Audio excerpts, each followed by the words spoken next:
Good evening, everyone. I'd like to welcome you to the City of Pompano Beach Zoning Board of Appeals for the month, or for the day of Thursday, May 16th, 2024. Meredith, would you please call us to order? Get us a roll call. Penny Cutt. Here. Rich Daly. Linda Thomas. Here. Bruce Yampolsky. Charlotte Burry. Here. And Daniel Yaffe. Here, thank you. So we do have 5 out of 6 members, and I'll talk about that in just a couple of minutes. First, I'd like we do have a quorum. I'd like a motion to approve the minutes of the March 21st meeting. So moved. Thank you. All those in favor say aye. Aye. Opposed, motion carries. Tonight, folks, some of you, I'm sure, or many of you have not been to a Zoning Board of Appeals meeting. First of all, before I go into exactly what we're going to do, we sort of have a change of the people that are here, and I just want to make some acknowledgments.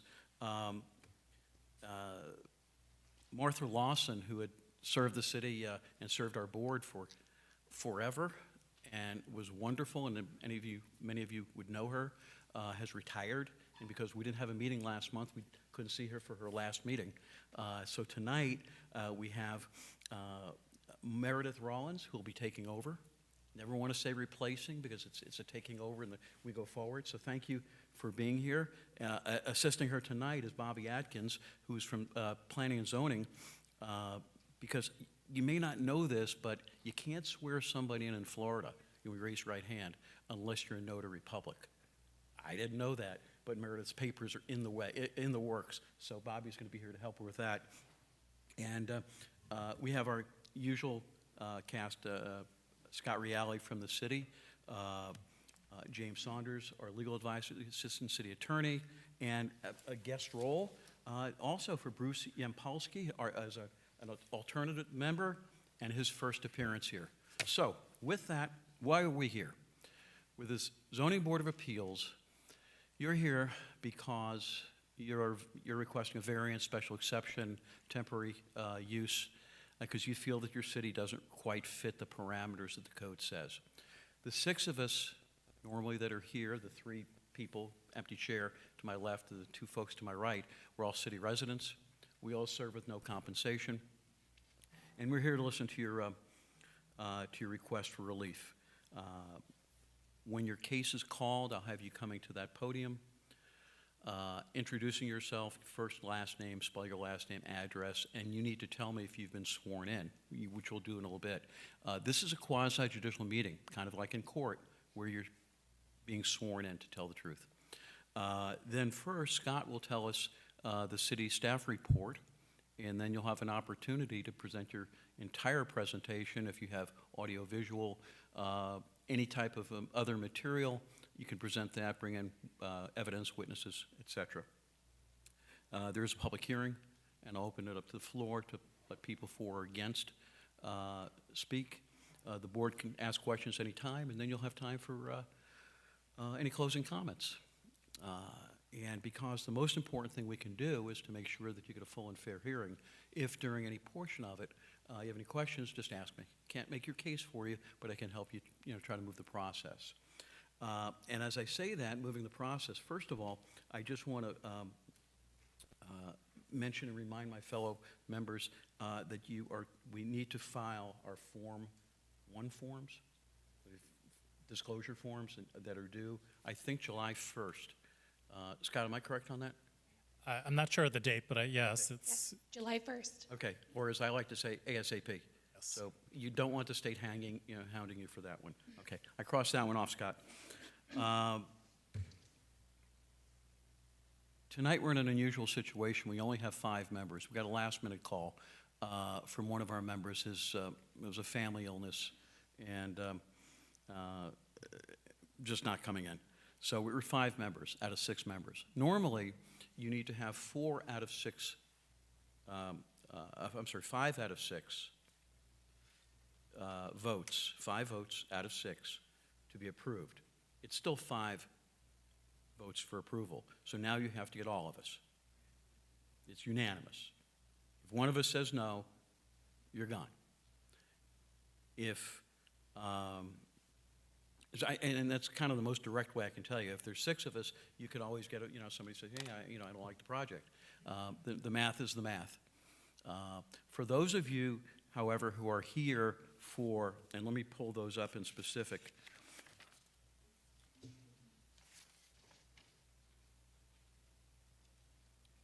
The special exception for the family community residents of Augustine Krakow, and the special exception for Jean-Pierre family community residents. Because of the nature of your appeal, you require a simple majority. So you would need, where 5, you need 3 out of 5. Okay, so that's, I just want to be sure you all understand that. Now, we'll take a few minute break, because if any of you want to postpone until next month, which I totally understand. This happens every now and then. I'm sorry, we normally have a replacement. If you want to postpone until next month, no problem, no penalties, no costs. This one's on us. So talks among yourself. We'll give you a 5-minute break, and we'll figure it out.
So you've had a chance to talk it over. Does anyone here wish to postpone until next month? If you do, give me a sign. Raise your right hand. Everyone wants to go on? Okay.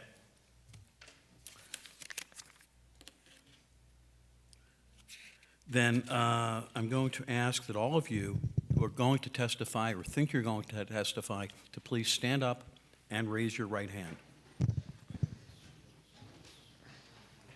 Please swear him. Yes, sir.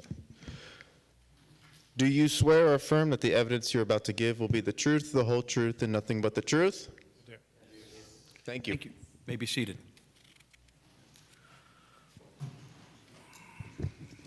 All right. First up for tonight, under public hearing number 1, variance for Bayview of Pompano Beach, P&Z 23-11-000017. Y'all hear? This microphone? Come on. When I call your case, if you please, You can see the agenda. Just come on up to this microphone.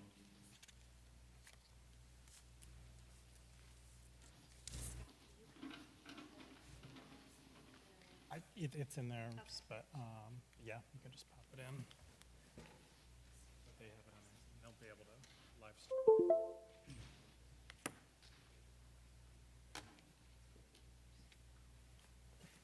Meredith, I'm not seeing, well, I guess none of us are seeing this up.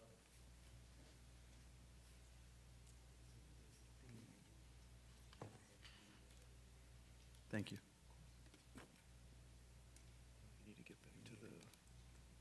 No, I just want to be right. Whatever's on the screen. Perfect. Thank you.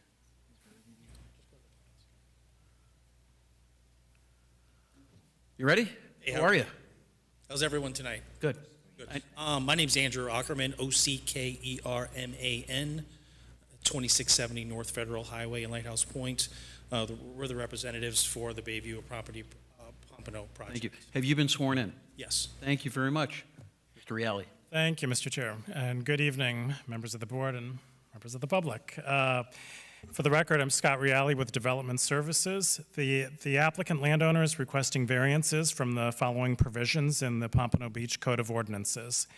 The first is Section 15103G2 in order to construct a 40-foot finger pier off an existing permitted 8-foot wide marginal dock from the measurement reference line that extends an additional 48 inches into the waterway rather than limit the finger pier to a maximum distance of 20 feet into the required into the waterway as per code. The second request, Section 15103G2, in order to construct a 6-foot wide finger pier rather than limit the finger pier to a maximum width of 4 feet as per code.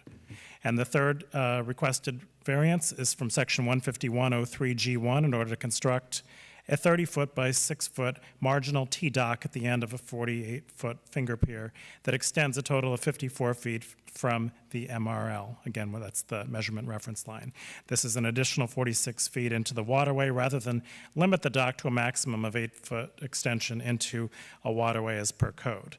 The subject property is located on the east side of Bay Drive at Norfolk Street along the Hillsborough Inlet.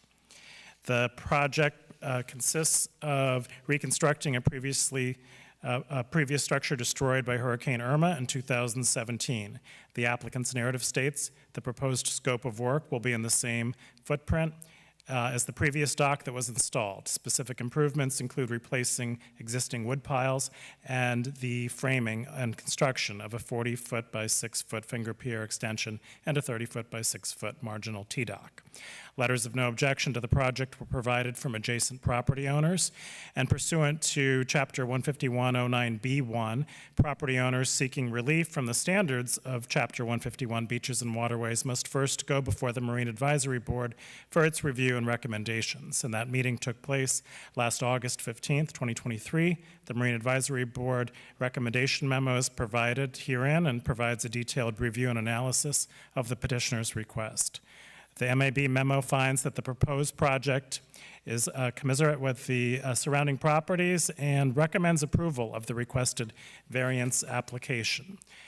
There are 8 variance review standards. They are included in the backup of this staff report, and should the board determine the applicant has provided competent substantial evidence to satisfy the 8 variance review standards, staff recommends the board include the following 2 conditions.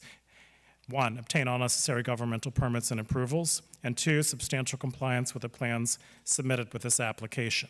And just for everyone's edification, this was previously presented to the board. There are some board members that weren't here last time, so that's why I had to read this in the record again. The applicant was asked to return. There are some updated plans which are in the backup of your report. I believe the applicant will speak to those to clarify certain questions and concerns that were raised at the last meeting. And finally, I want to state that the city's chief engineering inspector, Mr. David McGurr, is here to answer any technical questions, since this is not zoning code. This is outside of my area of expertise. That concludes my report. Thank you, Mr. Reale. Sir. Yeah, as Scott so eloquently spoke about, this is an existing structure that was destroyed. The homeowners at the Bayview Condo Association are trying to get that rebuilt in the same footprint. We're not trying to change anything that was there previously. There were some comments previously when we were here 2 months ago about some slips and some mooring piles that were not on the plans. We have since revised those plans to show those mooring piles to be placed that were based upon the suggestions on the board. So we listened to that. There is another pile that's out existing beyond the pier that's existing there now.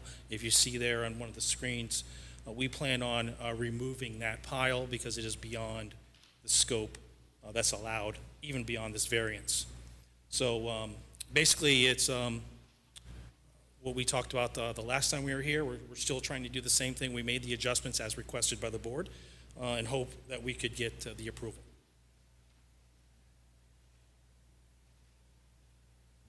Does the board have any questions at this point? Okay. You stood up. Be careful. You're going to bid on that. Can you talk a little bit more? There's some questions on the mooring pilings. Can you go over that for us a bit? Well, the condo, when it was built and created, each individual that owns a unit gets a slip. And those slips are shown on our plans. So there's 7 slips that come, there's 7 units and there's 7 slips. So those are itemized on the plans showing where those slips are. So in order to properly moor a vessel, when you're dealing with a T-dock such as this, I was on the agreement as with the board was there should be mooring piles there. There was mooring piles there originally, but they ran along the property line that was within the setbacks. So they had been removed as per what the city required of us when we did the marginal construction concrete dock. So we will come back in within city code and add those mooring piles as necessary to facilitate those slips. Thank you. This is a public hearing. Does anyone in the audience wish to speak in support of the petitioner? Hearing none. Anyone wish to speak in opposition? Hearing none. Board, any final questions? Closing comments? We just look forward to moving forward with the project and making the condo association happy. Thank you. Public hearing is now closed. Board discussion or motion? I did review the revised drawings and scaled the distance to the mooring piles and the distance between the mooring piles, and it does look like the slips are now functional to secure vessels within them. So with that, I'd like to make a motion. Planning and zoning case number 23-11000017. I move that we find there's competent and substantial evidence in the record that all requirements for granting the variance have been met, and that we grant the variance subject to the 2 conditions requested by staff. Second. Thank you. We do have a motion. It's been made and seconded. Any further discussion? Meredith, please call the roll. Penny Cutt, Yes. Charlotte Burry, Yes. Linda Thomas, Yes. Bruce Yampolsky, Dan Yaffe. I didn't realize I was going to be last on this. Yes. Good luck. Thank you. Appreciate it. Have a good night. Thank you. You too. All right. Got a big agenda tonight. Item number 2, the variance from Andy Hasbrook, P&Z 24-11000002.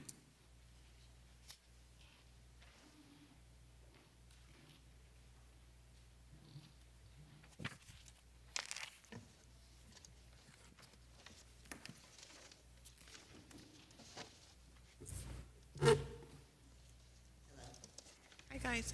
Hi. My name is Juliette Saliette. And would you spell that, please? It's S as in Sam, Allette. And your address, please? Oh, it's 4502 Martinique Way, Coconut Creek, Florida. Have you been sworn in? I have. Thank you. And I know you're going to speak, so would you do the same? Yes. Andy Hasbrook, Hasbrook, 3215 Canal Drive, Pompano. Have you been sworn in? I have. Thank you. Mr. Reale. Thank you, Mr. Chair. Again, this may be an item that is familiar to some of you, but I do have to read it into the record. The applicant landowner is requesting a variance from section 155-4302B2G of the Pompano Beach Zoning Code in order to allow a swimming pool to be located in front of a principal structure. The subject property is located on the north side of Canal Drive on the Barrier Island between North Riverside Drive and North Ocean Boulevard.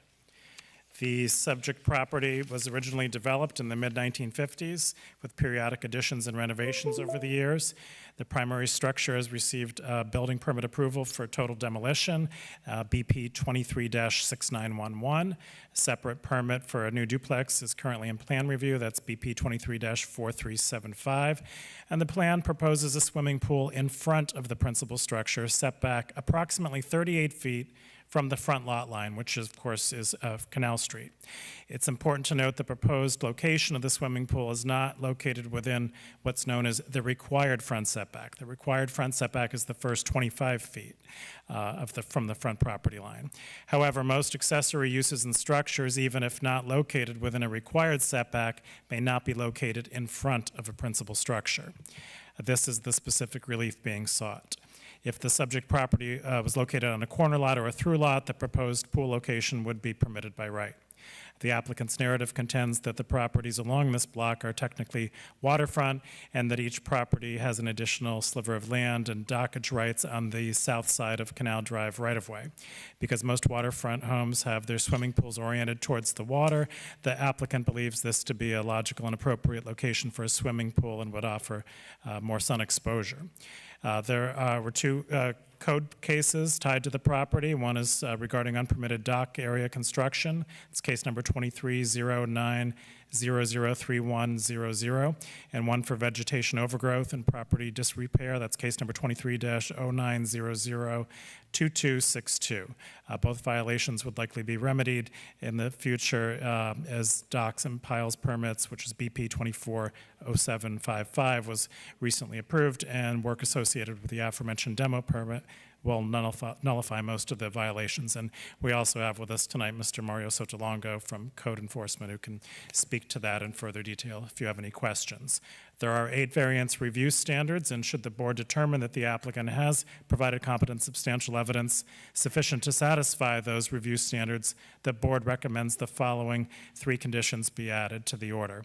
1, obtain all necessary governmental permits and approvals. 2, close out the 2 open code cases. And 3, substantial compliance to the plans submitted. Swimming pool shall be set back a distance of approximately 38 feet from the front lot line. And that concludes staff's report. Mr. Reale, Yes. you mentioned something and it struck a nerve. You said there's a separate permit for a new duplex. What does that have to do with this property? And feel free that you also be able to answer that. But Yes, I believe that they're in for a demo permit. This will be a new development. But as part of that permit, there was a pool included, and that's what's stopping it. so we're building a duplex here. Correct. A Okay, duplex. I thought this had been a single-family home. It's a zone. I'll let the applicant discuss that. Okay, thank you. Something I caught. So I'll address that. It is a single-family home with an apartment on the bottom. So we're going to be living there full-time. It's going to be our home. So it's a duplex. But it's technically. It's rental, yeah, Yes. okay. All right, just It's needs just to know. not a typical side-by-side duplex. All right, you were supposed to bring us new information. Show you. I need you to speak into the microphone, it's part of the record. Okay, good. I am going to show you what we have here. Okay? You asked for.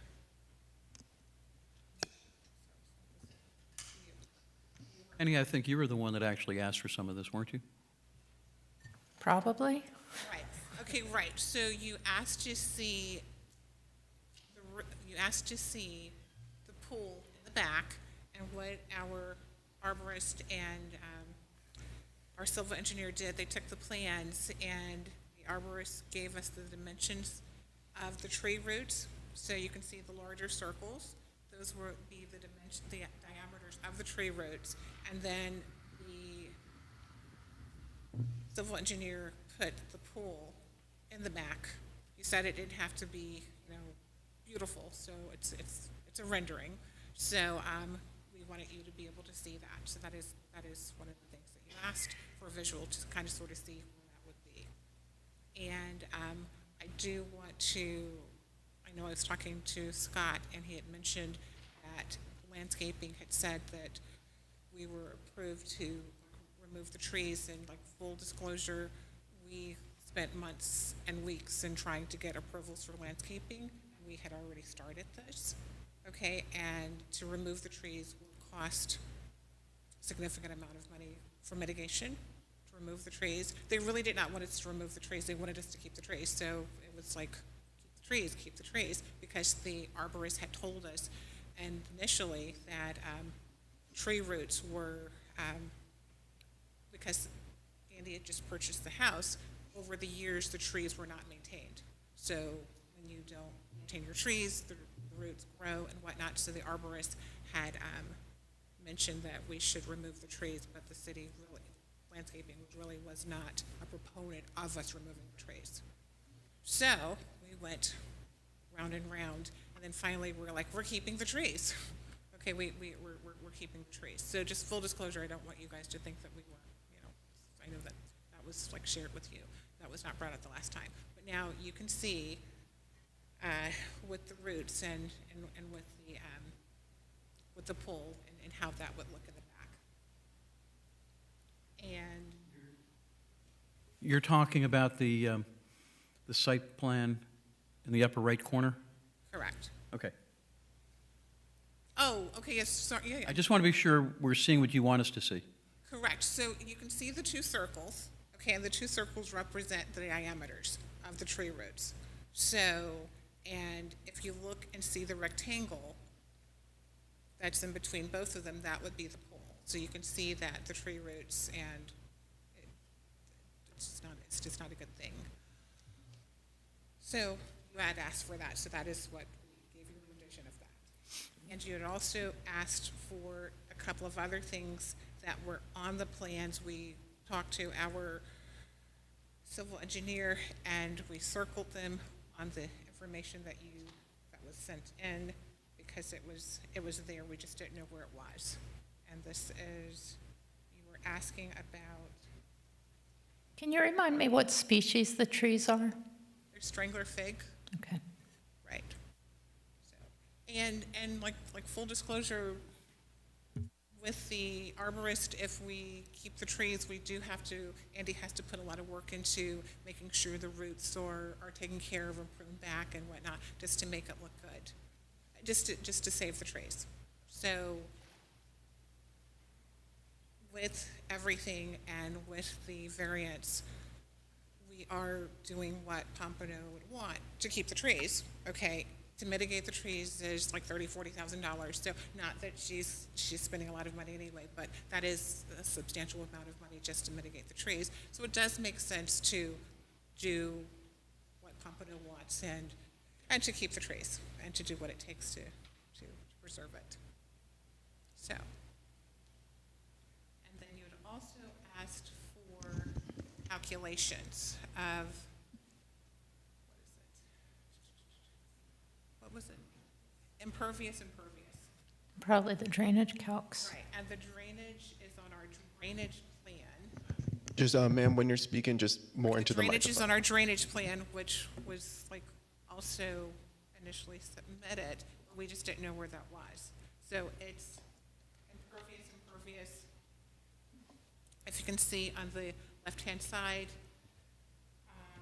we're meeting all the requirements for pervious and impervious, and the only thing that was like stopping us was the location of the pool. But every other discipline in the city, we were meeting that requirements of drainage. And another thing that was not brought out is that we did not feel that we were asking for anything special, because there are several other non-through lots and non-corner lots that have pools in the front. So that was another reason why we felt that it was.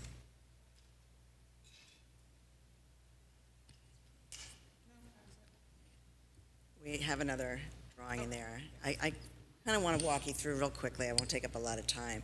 The story, because the story is really relevant here, okay? We had, and with my builder, several meetings with the city of Pompano before we even started this.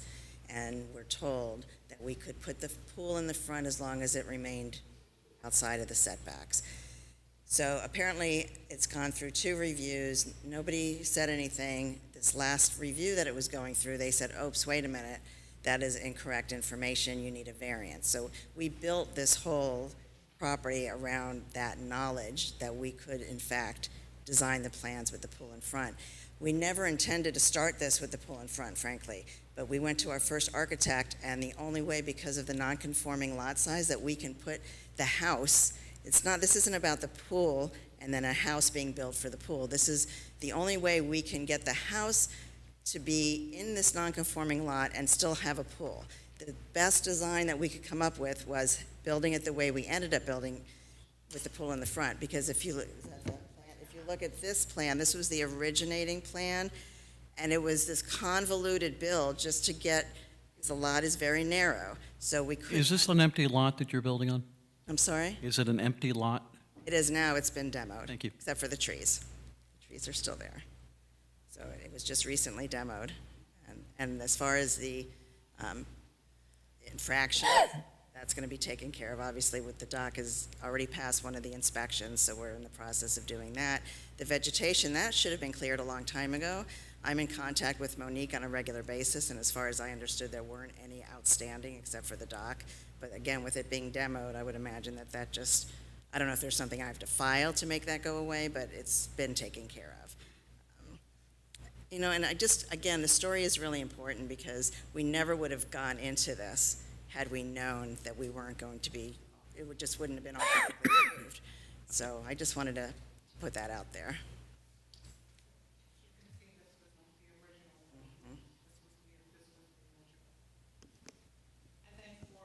Please speak into the mic. Thank you. For the new people, I just want to make sure that everyone sees what we are proposing.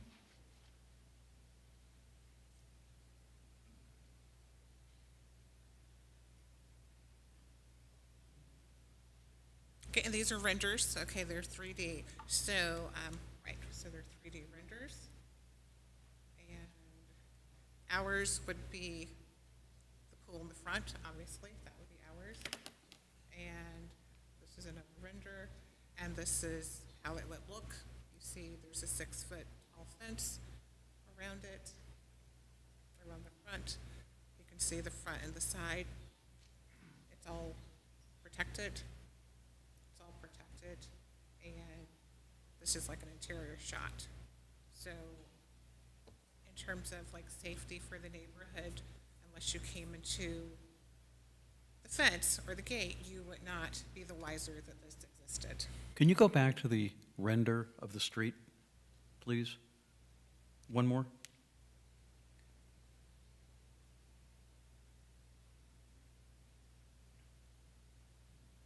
This one? No, keep going. It was an earlier one. This one? That one, right there. I'm looking at it, and you're the pool in the front. I'm sorry, away from my mic. You're the pool in the front. The house on the left, is that pool in the back of their house? Everyone's pool in the neighborhood is in the back. Okay, yes. but that's their pool. I just want to be sure that I know that, okay. And obviously, the house to your immediate right has the pool in the back. Okay, okay. Correct. Your evidence, I want to just double check. Correct. And in terms of elevations on the pervious and impervious, you can see the elevations of the lot. We're building the house up, we're building the lot up. So I know that some people were concerned about flooding, which everyone should build their house up, but Andy this house, the elevations are much higher than, so there's not going to be any flooding issues. So we just wanted to make sure that everyone understood what we were doing. And Okay, does the board have any additional questions? We've heard a lot of this testimony, obviously, the last meeting, we've seen the backup material. Any questions? Okay, this is a public meeting, public hearing. Does anyone in the audience wish to speak in support of the petitioner?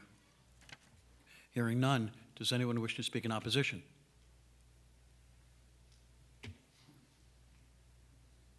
If you'd please come to the center podium. I think you were here last time. Yes. Okay. So you kind of know the ground rules. I do. Okay. I was sworn in. My name is Jeremiah Jones, Spell your last? Jones, Thank you. 3221 Canal Drive. So we have the adjacent property, which is the one on the right, I guess. Okay. So, I was actually told about they were going to do this by you, sir. And I didn't really have a problem with it when I was told about it, but it is very close to our house, the pool. It is, it's got to be 15, 20 feet away. And we flood every year, maybe every year, twice a year sometimes. And we have a crawl space. And that pool is different than the drawing that I had seen originally. I think you brought that to, it's not the one on the public website, but it is, something I'm seeing now. And it's reversed, so it's even closer to our house. So when it floods, it's going to be, it could be the difference of going into our crawl space. And I just paid $30,000 to put, in, encapsulation, so to rubber coat the crawl space, which is a lot of money, right? So I don't want to have to do that again because it creates black mold, the wood just stays wet, and so it is a very big problem. So when I was told they're going to build a pool in the front yard, when I first learned about this, I was like, sounds like fun, sounds like a great idea. But it's flush with the house. It's not actually in the front yard. It is next to the house. It's not, when you think front yard, I'm thinking like street, maybe 5 feet of grass, pool. But when it's next to my house that close, in a flood zone, which floods 3 times a year, and I know it's king tide, but it's king tide on a 40-foot canal. It's not king tide on a 180-foot canal. So it hits your houses. It goes into your garage. It goes into your crawl space every single year. And sometimes it's close, but if there's less dirt to absorb the water, it's going to be the difference sometimes. Given that you're concerned about less dirt and drainage, Yeah. what would be the difference if the pool was put in the back? It doesn't flood The water table is much lower. Our pool has never had any kind of flooding issues unless if it's heavy rain. But the canal water doesn't make it that far because the water table is substantial. I actually have a picture. Do you have the original? Which one? The construction next door, you can see it. We watched, not their construction, but the other side. We have competing construction going on. When they put their footings in, they had a real tough time actually even putting the footings in. And they're only going 3 feet down. So that means if they're going to put a pool at the high water table, I'm not even so sure they're going to be able to do it because it took them months to get that concrete. I gave them power, not you, but them, to suck out that water, and they were constantly pumping the water out for days, weeks, and months. So I'm not even sure if you're going to go 10 feet, 12 feet down to put the plumbing in for a pool that you're even going to be able to do it. Denial might actually help them, but You've made that point. yeah. So what I'm saying is, when it comes to the law, you need extraordinary and exceptional circumstances, and every single property on that street is the same configurement. Can I use this little cool thing over here? Is that, you put your phone on it, it shoots it up there? Sure. Scott, if you help him out with whatever, Did I do something? My shot clock went off. yeah, that's okay.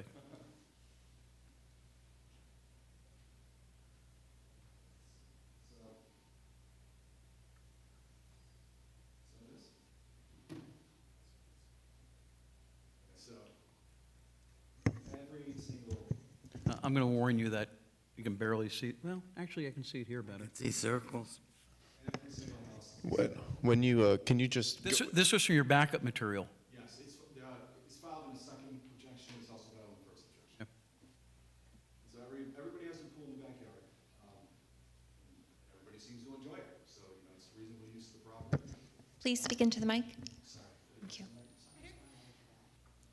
If you're going to be manipulating, you can use that. Ma'am, if you step back and let him use that microphone. The law is extraordinary and exceptional circumstances. That means that this property has to be different than everybody else's. Okay. They are all the same. They are almost all the same square footage. In fact, her lot is a very large lot. Kind of letting you go over time here, so let's, if we could help me wrap it And up. so, our arborists pretty much said the same thing. 5-10 feet away, put a tree barrier, it should be fine. Actually, he also recommended removal. Okay, hold off, one at a time. Sorry. And, so, I think it's It's just difficult situation. I understand that. Okay. Like the Any other facts that we want to consider? Let me peruse here. I mean, the pictures are fine. I just, you're kind of making. Yeah, so when it comes to a hardship, right, so you got the two meatier of the elements that you see in Florida courts all the time. So the hardship, it can't be self-created, right? So the problem with that is that, I saw this, I just took a snapshot with it, showed it there on the screen. So I just want to show you that, it is possible to put, some playing Xbox. You just put the pool that way, they had it this way. You put it this way, it's possible to put the pool, that's how our pool's configured. So. Okay, we're not designers, so, I mean, Sorry? we're not designers. No, I know, but that's the law. So the law is, can you do it? Not, where's the best option? No, it's a minimal, And another thing is that it it's doesn't the have, minimal requirement. right, exactly, minimum Yeah, necessary. we have that in our criteria. And it doesn't have to be that large of a pool. It can be a smaller pool. So as long as there's a pool in the backyard, that gets the job done. This is the law I'm talking about. We depend on ordinances, so I don't have to deal with flooding issues. People follow when I go to Costco, I think about, can I buy that pavilion, or is that going to violate some ordinance? So that's why ordinances are important, and that's why it's very difficult. We have high standards to meet this variance. So that's all I have. Thank you. Thank you, Counselor. Do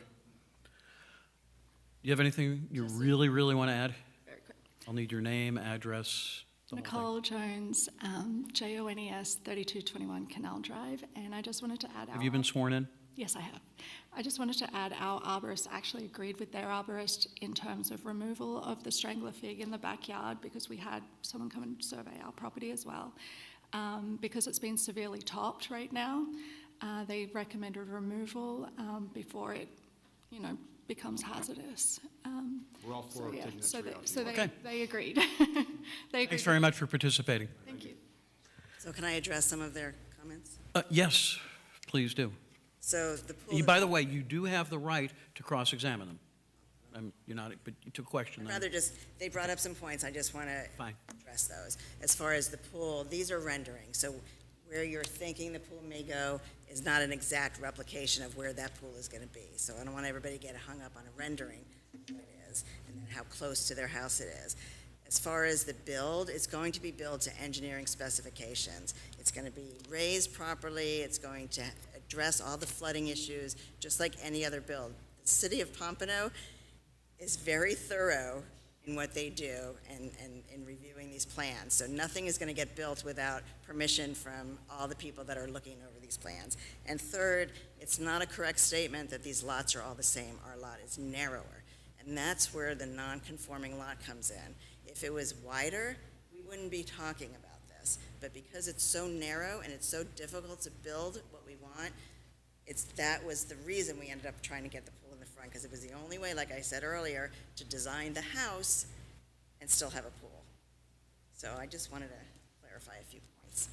And I appreciate you all listening to this. I know it may seem trivial to people, but we've been at this for over 3 years now. We just want to start building. Thank you. Does the board have any other questions? Yes. Any?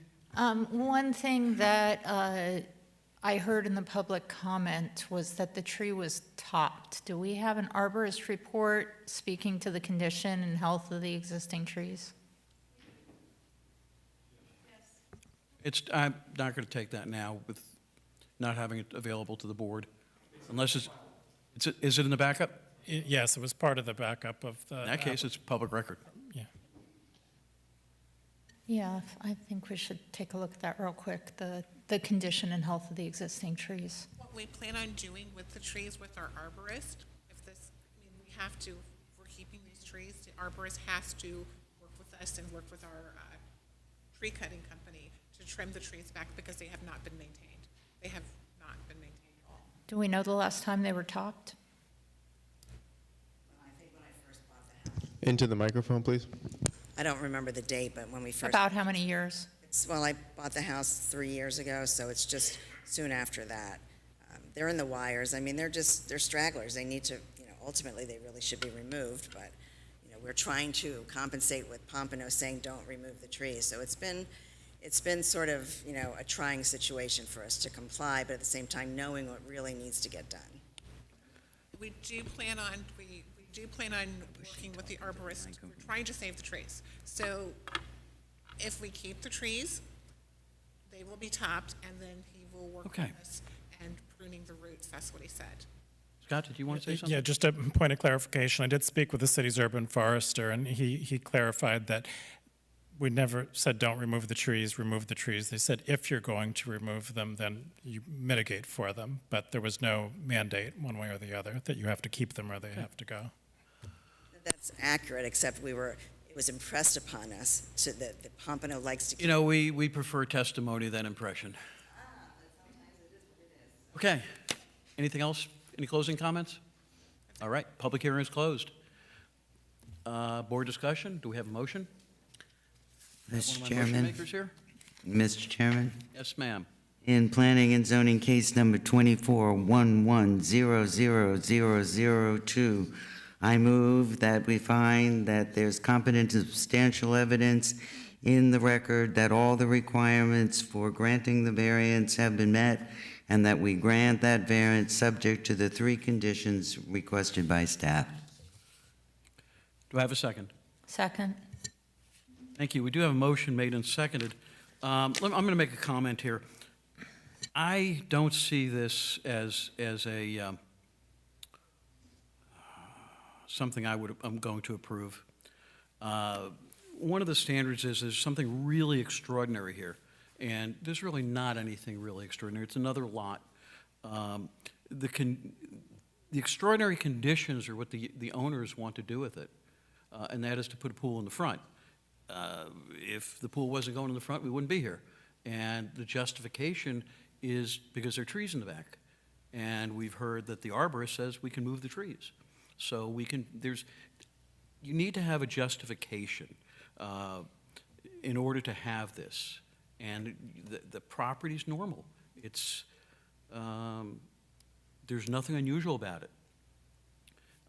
There's nothing about the conditions that doesn't let you use the property. You could put pool in there. You could put a house in there. You just can't put the pool you want and put a house you want where you want to do it. So you need to come up with a better plan. That's my interpretation.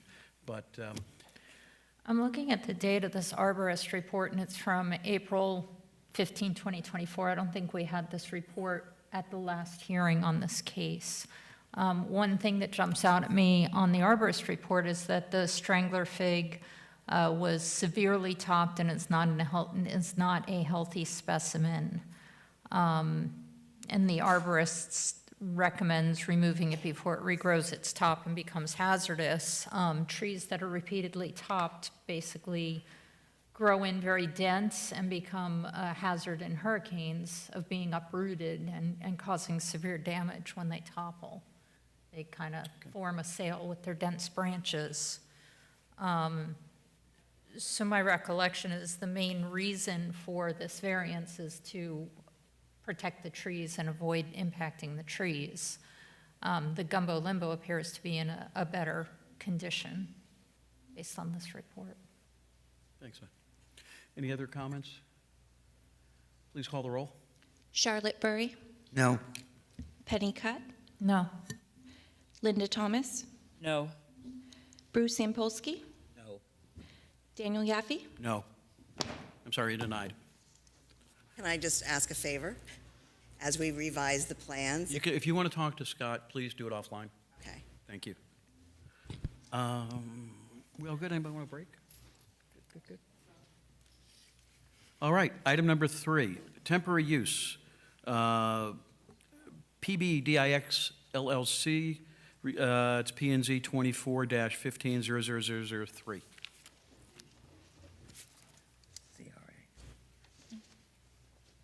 Sir, who are you? Good evening, Mr. Chairman and members of the board. My name is,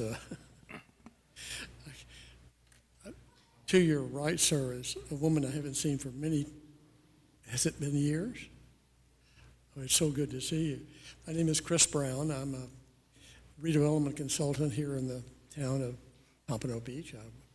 My partner and I were CRA directors for 10 years, and then we went private, and So our office is located at 2302 East Atlantic Boulevard. That's the address for the Have safety. you been sworn in? Have you been? Yes, sir, I have. Okay, great. Scott, tell us why we're here. Thank you, Mr. Chairman. The applicant landowner is requesting a major temporary use permit from the provisions of Chapter 155, Article 4, which are the use standards, and Article 5, which are the development standards of the City of Pompano Beach zoning code in order to temporarily allow a storage container on a vacant lot without complying with the applicable use and development standards as required by code. The property is located along the west side of North Dixie Highway and the north side of Northwest 16th Street and the Northwest CRA. The subject property is currently vacant and has no building permits, code violations, or business tax receipts. The proposed storage container's dimensions are 8 feet wide by 20 feet long and 8 feet high. It will be located near the southwest corner of the property. An existing metal fence separates the property from the abutting industrial property to the west. The container will primarily store restaurant tables and chairs during the off-season, and vehicles will access the site through an existing curb cut along Northwest 16th Street and not North Dixie Highway. There are 7 temporary use permit review standards. The applicant has addressed each of these, and they're included in the backup of the report. And should the board determine the applicant has provided competent, substantial evidence sufficient to satisfy those 7 temporary use permit review standards, staff requests the board include the following 4 conditions. 1, obtain all necessary governmental permits. 2, provide hedges and basic landscaping around the storage container. 3, approval is limited to a maximum of 1 storage container, and the container shall be located at least 5 feet from the west lot line and 20 feet from the south lot line as depicted on the conceptual site plan. And the 4th recommended staff condition, prior to the expiration of this temporary use permit, the applicant shall remove the storage container and replace the affected area with drought-resistant sod. That concludes staff's report. Scott, right now, this is a larger piece of property, but when we look at the hash marks on the staff map, is it just the one in the sort of the upper left side? It's like 4 different areas there. Yeah, it was recently unified, and our GIS hasn't caught up, so that's why it looks like there's 4 different parcels, but it's one tax folio now. Okay. What's the ingress egress? It's along 16th Street. Just drive on the grass? Yeah. Okay. Yeah, and the location of the container is kind of in the southwest portion, so you can't really see it directly from Dixie, and it's set back on the site plan anyway from 16th Street, so it seems to be an appropriate location for it. Tell us why you're here. So I'm the agent for Lou and Joy Masakis, who are in the restaurant business. They own a company called LM Restaurants. They own 2 restaurants in Pompano Beach. One is Oceanic and one is Lucky Fish. They're going to go under construction for a 3rd restaurant, which is where the snack bar is on Pompano Beach Boulevard, near the children's water fountain, if you recall that. They, last year, Lou bought the Cove in Deerfield Beach, and if you see Lou working as a restaurateur, he builds the restaurant himself. He's a craftsman, and he tears it up, and he digs. And he made a huge investment in the Cove, and it's a beautiful restaurant. And then he was recently awarded a Lucky Fish-style restaurant for the city of Dania Beach. So he'll own 5 restaurants in Broward County.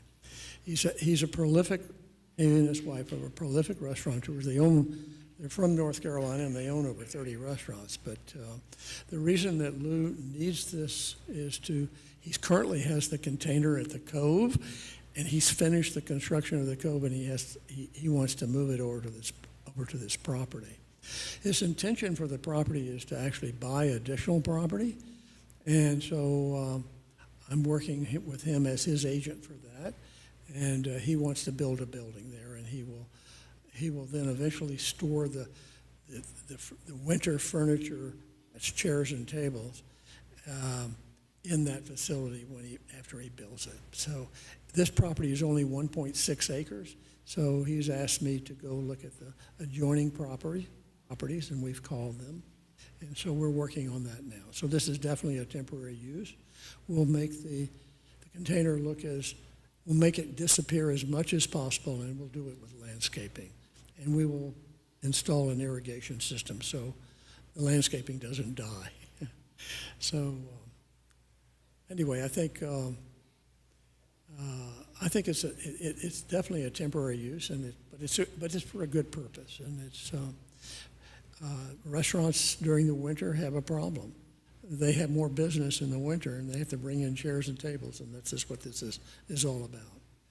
Just so we understand this, this is not going to be a warehouse where people are going to be coming in and out No. on a regular basis? Oh, no, he goes in once a year to get the furniture, delivers it to his Okay. restaurant. I just want to be sure that's what you're, Yeah, and then he goes back. So he's there twice a year. So now, frankly, there are other businesses in the area, and they like to park there. But that's not the Moshaka's cars. So okay. so anyway, Board have any questions? So it sounds like this would be a use that he would need every year, correct? yes. Okay, Well, this is very temporary, and So it's being if we used, need one more year, then we'll come back. Go ahead. so the storage is being used for tables and chairs, you mentioned, correct?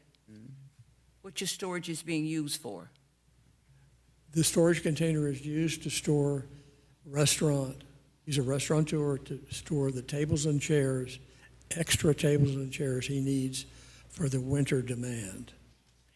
And for what length of time we're talking about? How long are For we? the winter demand, well, the winter demand starts around Thanksgiving, so he moves them in right before Thanksgiving. He takes them out after Easter. So this is just a one-time? Yeah, it only occurs once, Yeah, a temporary use permit, if approved, is valid for a maximum of 1 year unless 1 the year. applicant. Okay, that was, I think was your question how often they were going to go to it, or how long the duration of how long the duration of the storage container going to be there? 1 year. It's 1 year? All temporaries are 1 year. Okay. Unless we give them another one, but they're not automatically renewed. Okay, so it's just one. But it sounds to me like the proposed use is to be able to do this every year. That's what I heard. But I think his long-term goal, which is even more important, I'm involved in that for him, is that he wants to buy more property and build a mixed-use development so that he could, and some of it will be for storage. So that's where he'll eventually store his tables and chairs. Is there a reason he can't use an existing storage facility? But he already made this investment in the container, and he doesn't want to throw it away. I mean, it's a logical question, but So it's just an economic issue then? Lou's if you know Lou, I don't. he's a very practical person. He got a container, and it's very inexpensive to store things in a container. Now he has to move it because his restaurant is completed over in Deerfield.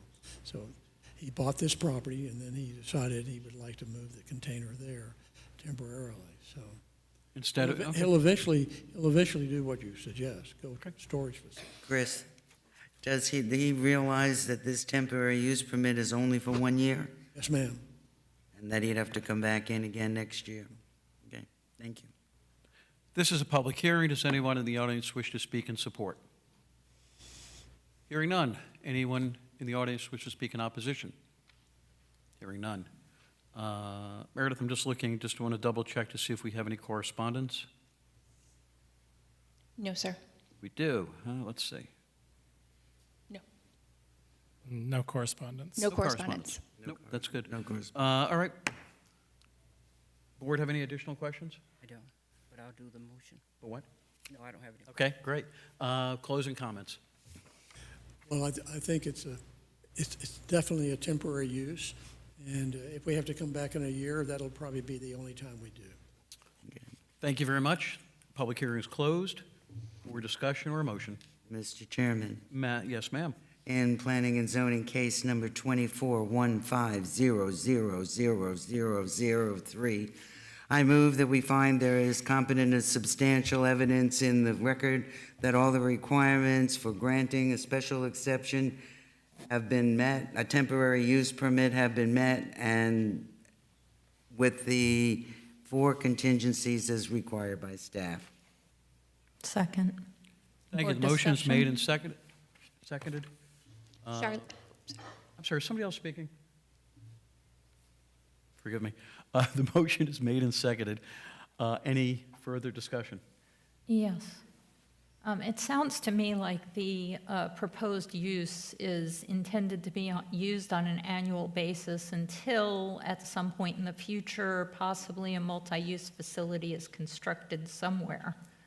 But I don't know that this is consistent with the review criteria that states on its face as temporary in nature, when there's, there are other opportunities to store restaurant furniture at existing facilities as opposed to vacant land that it's not consistent with.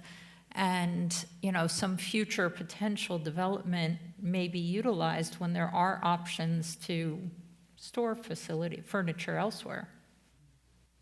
All right, thank you. Any other discussion? All right, please call the roll. Charlotte Burry, Yes. Penny Cutt, No. Linda Thomas, No. Bruce Sampolsky, Daniel Yaffe, Yes. Denied. Thank you, Raymond. Let's take a 10-minute break.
always see this in my hand, you know, it's like, what's next? We're back on the record, and we're doing item number 4, the special exception family community residence for Austin Krakow. You'll have to correct me how I'm pronouncing. Come on up. Or welcome back, I guess. Hello, sir. Hi. Jeffrey Lynn, for the applicant 2385 Northwest Executive Center Drive, Boca Raton, Florida. Thank you, Mr. Lynn. Mr. Reale, tell us what's going on. Thank you, Mr. Chairman. Yes, in this case, the applicant landowner is requesting special exception approval as required by Section 155-4202I3 of the city zoning code in order to utilize the subject property, which is zoned RD1 for a family community residence located less than 660 linear feet from an existing family community residence, rather than separated by at least 660 linear feet as required by code. The property is located on the south side of Northeast 4th Street between Northeast 13th Avenue and Northeast 14th Avenue in the Ocean Way Park subdivision. The subject property has no open building permits and no active business tax receipts. The subject property contains a duplex, one unit with 2 bedrooms and the other with 3 bedrooms, and the applicant is proposing a family community residence at this location. Ordinance number 2018-60 adopted 6/12/18 codified Pompano Beach land use regulations to give prospective operators of community residences for people with disabilities and recovery communities clarity and certainty on where such uses may locate as of right via special exception. Community residences and recovery communities are subject to the distance separation requirements from other similar uses so as to avoid clustering and altering the character of the neighborhood. A group home that does not comply with the minimum distance separation requirement may be permitted in a single-family and 2-family neighborhood. However, they must seek approval of a special exception through the Zoning Board of Appeals in order to operate. Pompano Beach requires that applicants of such facilities obtain a special exception if they're located within 660 linear feet from an existing community residence housing 4 or more individuals, or recovery community as measured from the nearest property line of the proposed community residence to the nearest property line of the existing community residence or recovery community. Staff determined that there is a 507 linear distance, that's the way the crow flies, between the subject property and an existing lawful community residence facility, which is located at 413 Northeast 12th Avenue, about a block and a half away. The applicant has submitted proof they are a FAR certified residence. That's Florida Association of Recovery Residences. The Pompano Beach, Florida Principles to Guide Zoning for Community Residences for People with Disabilities by Daniel Lauber, AICP, in June 2018 is included in the backup of this agenda item. Mr. Lauber is a well-respected planning and law expert on zoning for community residences since 1974 and has written model zoning guidelines for community residences on behalf of the American Planning Association and American Bar Association.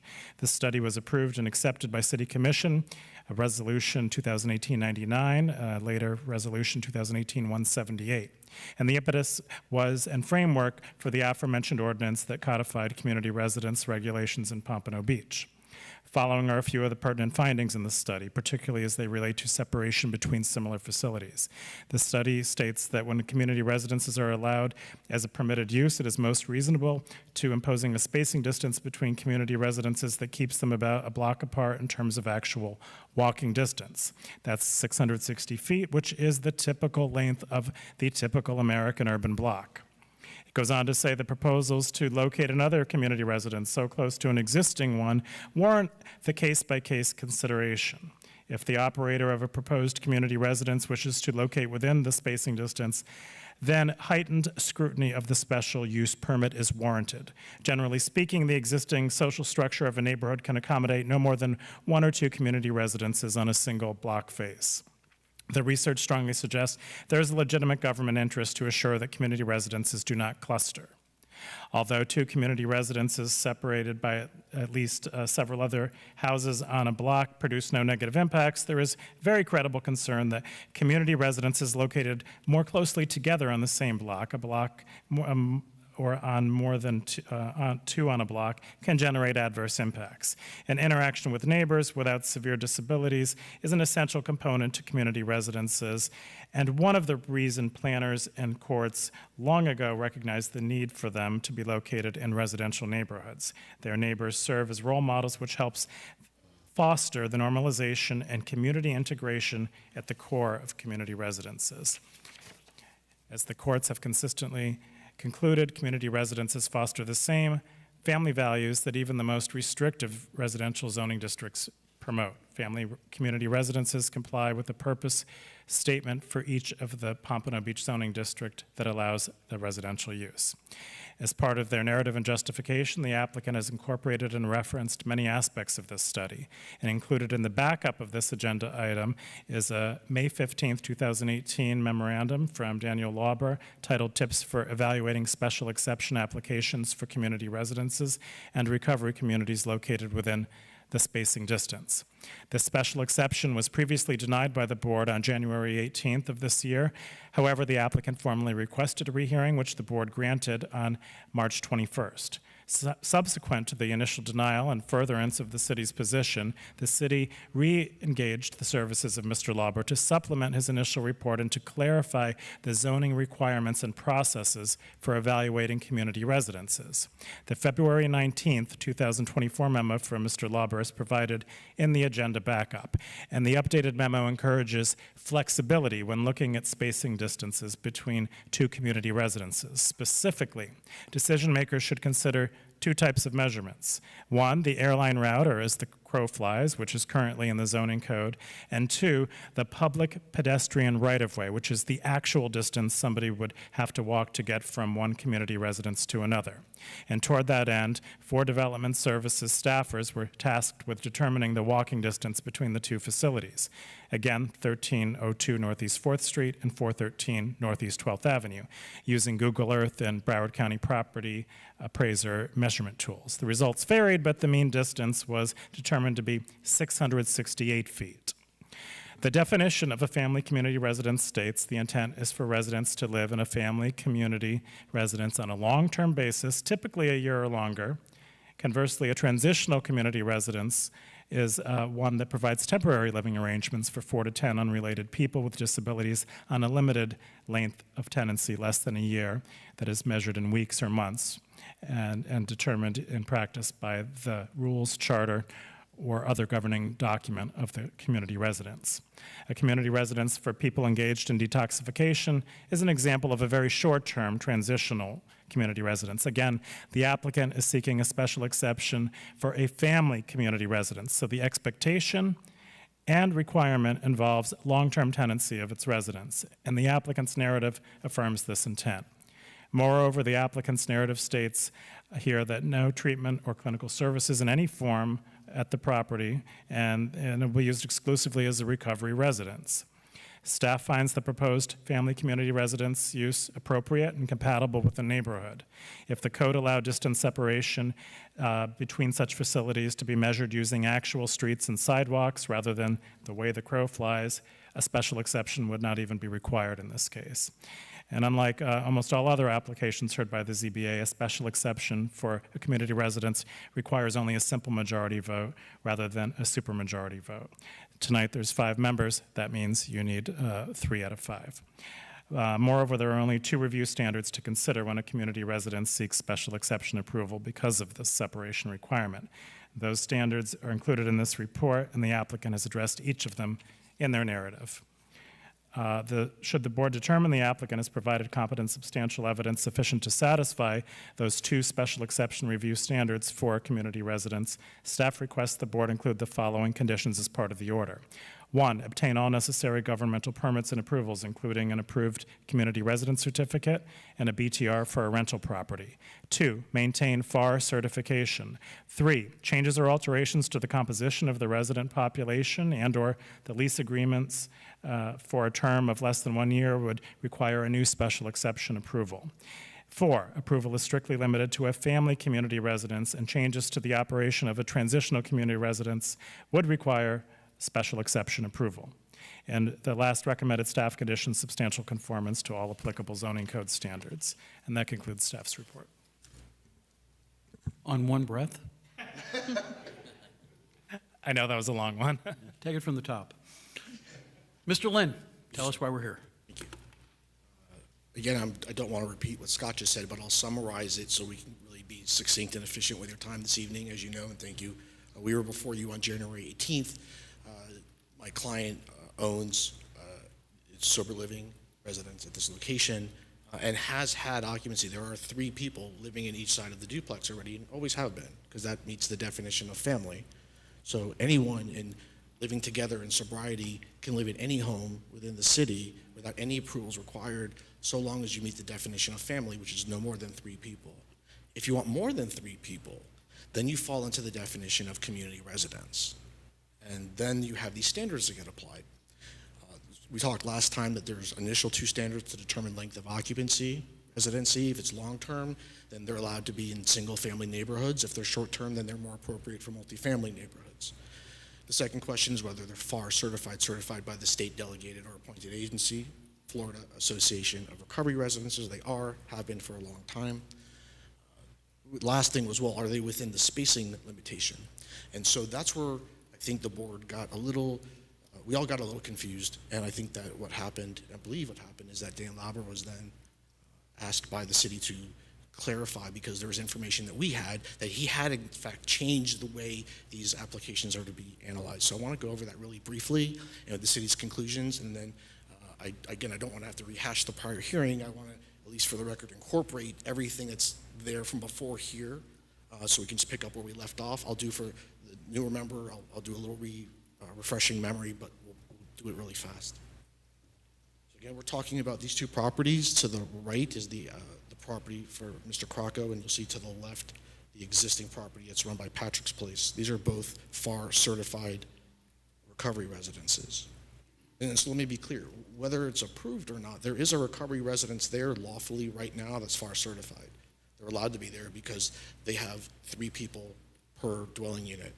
So under federal law and the city's laws, we could have a whole neighborhood of people where there's only 3 people unrelated living in a residence, and if they're all in recovery, that's lawful. It's only when you go above 4, because the city's laws say, well, you can actually have up to 10, as long as the interior floor plan meets code. You can't pack them in. I'll explain why that is. So first, again, there's currently 3 people living in the unit. 3 people is allowed by code. I just want to make that clear, because last time that wasn't really clear on the record that it was occupied and being used, and there was some comments at the last hearing about some things that were happening in the neighborhood, but the people that testified, the one family that testified against my client, so they were just concerned generally with the neighborhood, things that were happening, but they testified, and it's in the record, that they didn't attribute that to my client. And there's been no information, police, fire, anything that this has been a bad neighbor to this neighborhood at all. Again, what they want to do, because the duplex has 3 bedrooms and 2 bedrooms, they want to provide, one side has 6 residents, 2 per bedroom, and the other side 4 residents, which is also 2 per bedroom. Okay, the 2 per bedroom isn't trying to pack people in. That's actually considered best practices by the Health and Human Services, SAMHSA, which is the Substance Abuse Mental Health Services Administration. It's the federal government agency. And ASAM, the American Society of Addiction Medicine. Now the state of Florida. This past Monday, Governor DeSantis signed into law incorporating and codifying the 4 FAR standards and further solidifying the importance of recovery residences in our communities to overcome, amongst other things, the opioid epidemic. Again, these houses, unlike any other house in the neighborhood, have certain guarantees that come with them. There's no parties, there's no loud music, there's no drugs or alcohol. They have a personal relationship with God. They're not in treatment, they're in long-term recovery. Recovery residences that are FAR certified and overseen well can make these guarantees to you. In fact, as part of their FAR certification, they have what's called a good neighbor policy. That's not just a statement. They have to make sure that they act as the best neighbors in the community, because the point is they need to be in a community to normalize and to integrate with the non-disabled neighbors. So we talked just a second ago about the Florida Association of Recovery Residences. Again, this past Monday, Governor DeSantis signed House Bill 1065. I'm not going to lie, I helped write it. It's part of the task force. I incorporated FAR standards into state law as best practices. recognize that the federal government just did the same. There's 4 levels of support, 1 through 4, starting at 1 being the lowest, the least amount of supervision, and 4 being the highest. This is a FAR Level 2 residence. It's resident chosen, meaning the people that live there have chosen to live there. They're not part of any treatment program. They've chosen that they want to live in long-term sobriety, but they have a difficult time finding roommates that share their principles and morals. They want to live in a house where people don't drink, don't do drugs, don't party, have faith in God, have faith in community, share with each other, and agree to share with each other in that community to maintain their long-term sobriety. These are not people just out of treatment who are looking to have a roommate. These are people that want to share these values with other people that share them likewise. It's a FAR Level 2 home, and that's what this currently is, and we ask that it be expanded so that there are no empty bedrooms. That's not part of this, but the reason for the 2 bedrooms, the reason why the city and Mr. Lauber recognized up to 10 people is that there's a plethora of scientific evidence that's out there that's been accepted by the federal courts that say that loneliness, isolation, and boredom are the immediate triggers to relapse for alcoholism. And it's proven true for other substance use disorders as well. So if you have a single bedroom and 1 person in it, they're going to isolate, and they're going to be lonely, they're going to be bored, and that's going to start the triggering mechanism for them to want to relapse again. So by having a 3-bedroom home, by having each of those bedrooms full with a person, and then having 2 people where they can be accountable to each other, that's been deemed by the federal government and the state of Florida to be best practices. Your zoning code is very clear. I apologize for the out of order. Again, if there's only 3 residents per dwelling, we're not even here because they meet the definition of family. The code does allow up to 10 residents per home. Of course, there's spacing, internal dimensions that we discussed. Again, proof of FAR certification, appropriate type of residence, and the spacing requirement. Now, we have both of these. Last time we had a question about the spacing requirement. So, sorry about that. Okay, so now if the 600, this is where we were at the last hearing. If the 660-foot spacing cannot be met, the application is still to be evaluated. That's not the end. And the board last time, I think, we all got confused of, is that the end or is that not the end?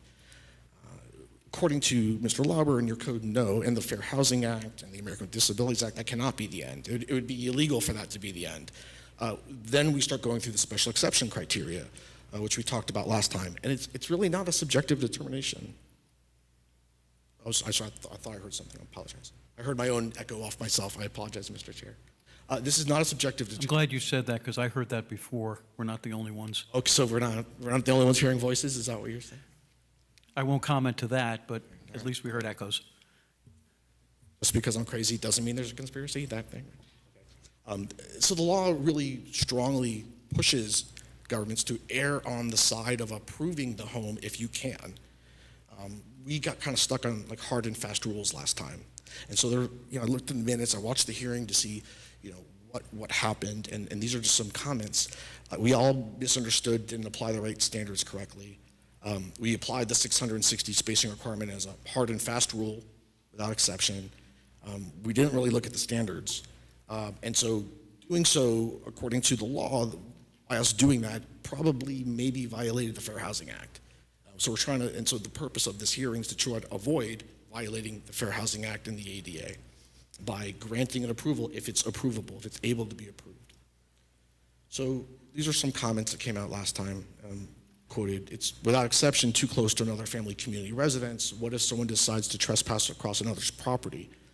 And their end of comment, that person was they just didn't want to sober home near a high school.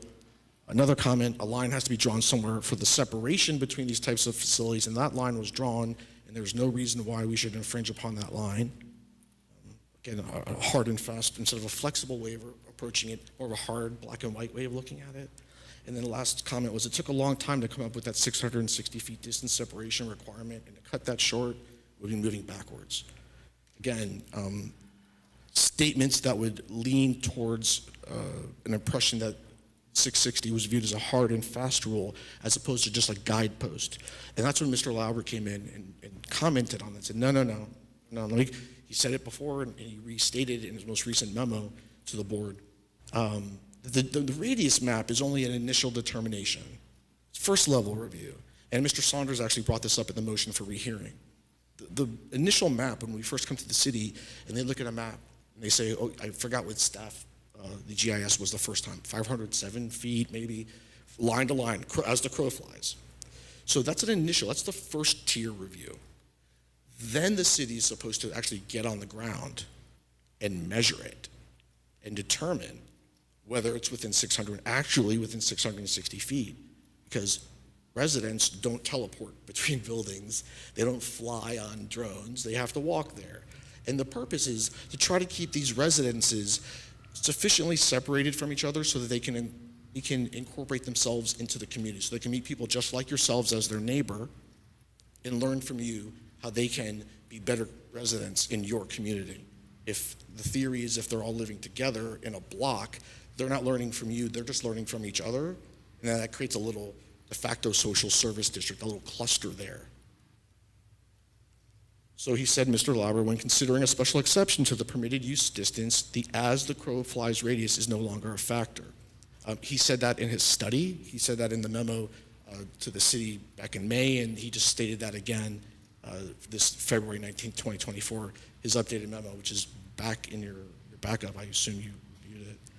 So then you go to a second level review. It's more precise and to be actually measured along the ground distance, the pedestrian right of way, and that's what Mr. Lauber suggested, and that's what the city did. So this is the first step. You do a GIS, graphic information systems review. You do like an overhead. This would be one radius of a total circumference. And so the distance between those two houses, I believe the city thought from its GIS maps, is about 507 feet. So right away, there's a presumption that you have two homes within the spacing distance. But the spacing distance isn't meant to be exclusionary. It's just an indication that a cluster could be forming. Now, we don't prohibit or prevent these clusters because we don't want people in recovery living together, no differently than we don't say, people, minorities can't live together, or people of, different, anything can't live together. Everyone can live together. So it's not, the 660 is not meant to be for an exclusion. It's meant to be an indication whether a cluster is forming, and then a determination about, notwithstanding that, whether the goals of the ordinance, integration and normalization, can still be achieved. So this was the first step. First step, I apologize. Then there's a second step now. The second step that didn't occur last time because the city wasn't aware, it was new information, is that Mr. Lauber wants the city to actually hit the ground and go look at it. So step two is do an analysis to confirm. And they did that. I didn't know they were doing this, they did it themselves. And this is what they came up with. And this is all also in your staff report, how they did this.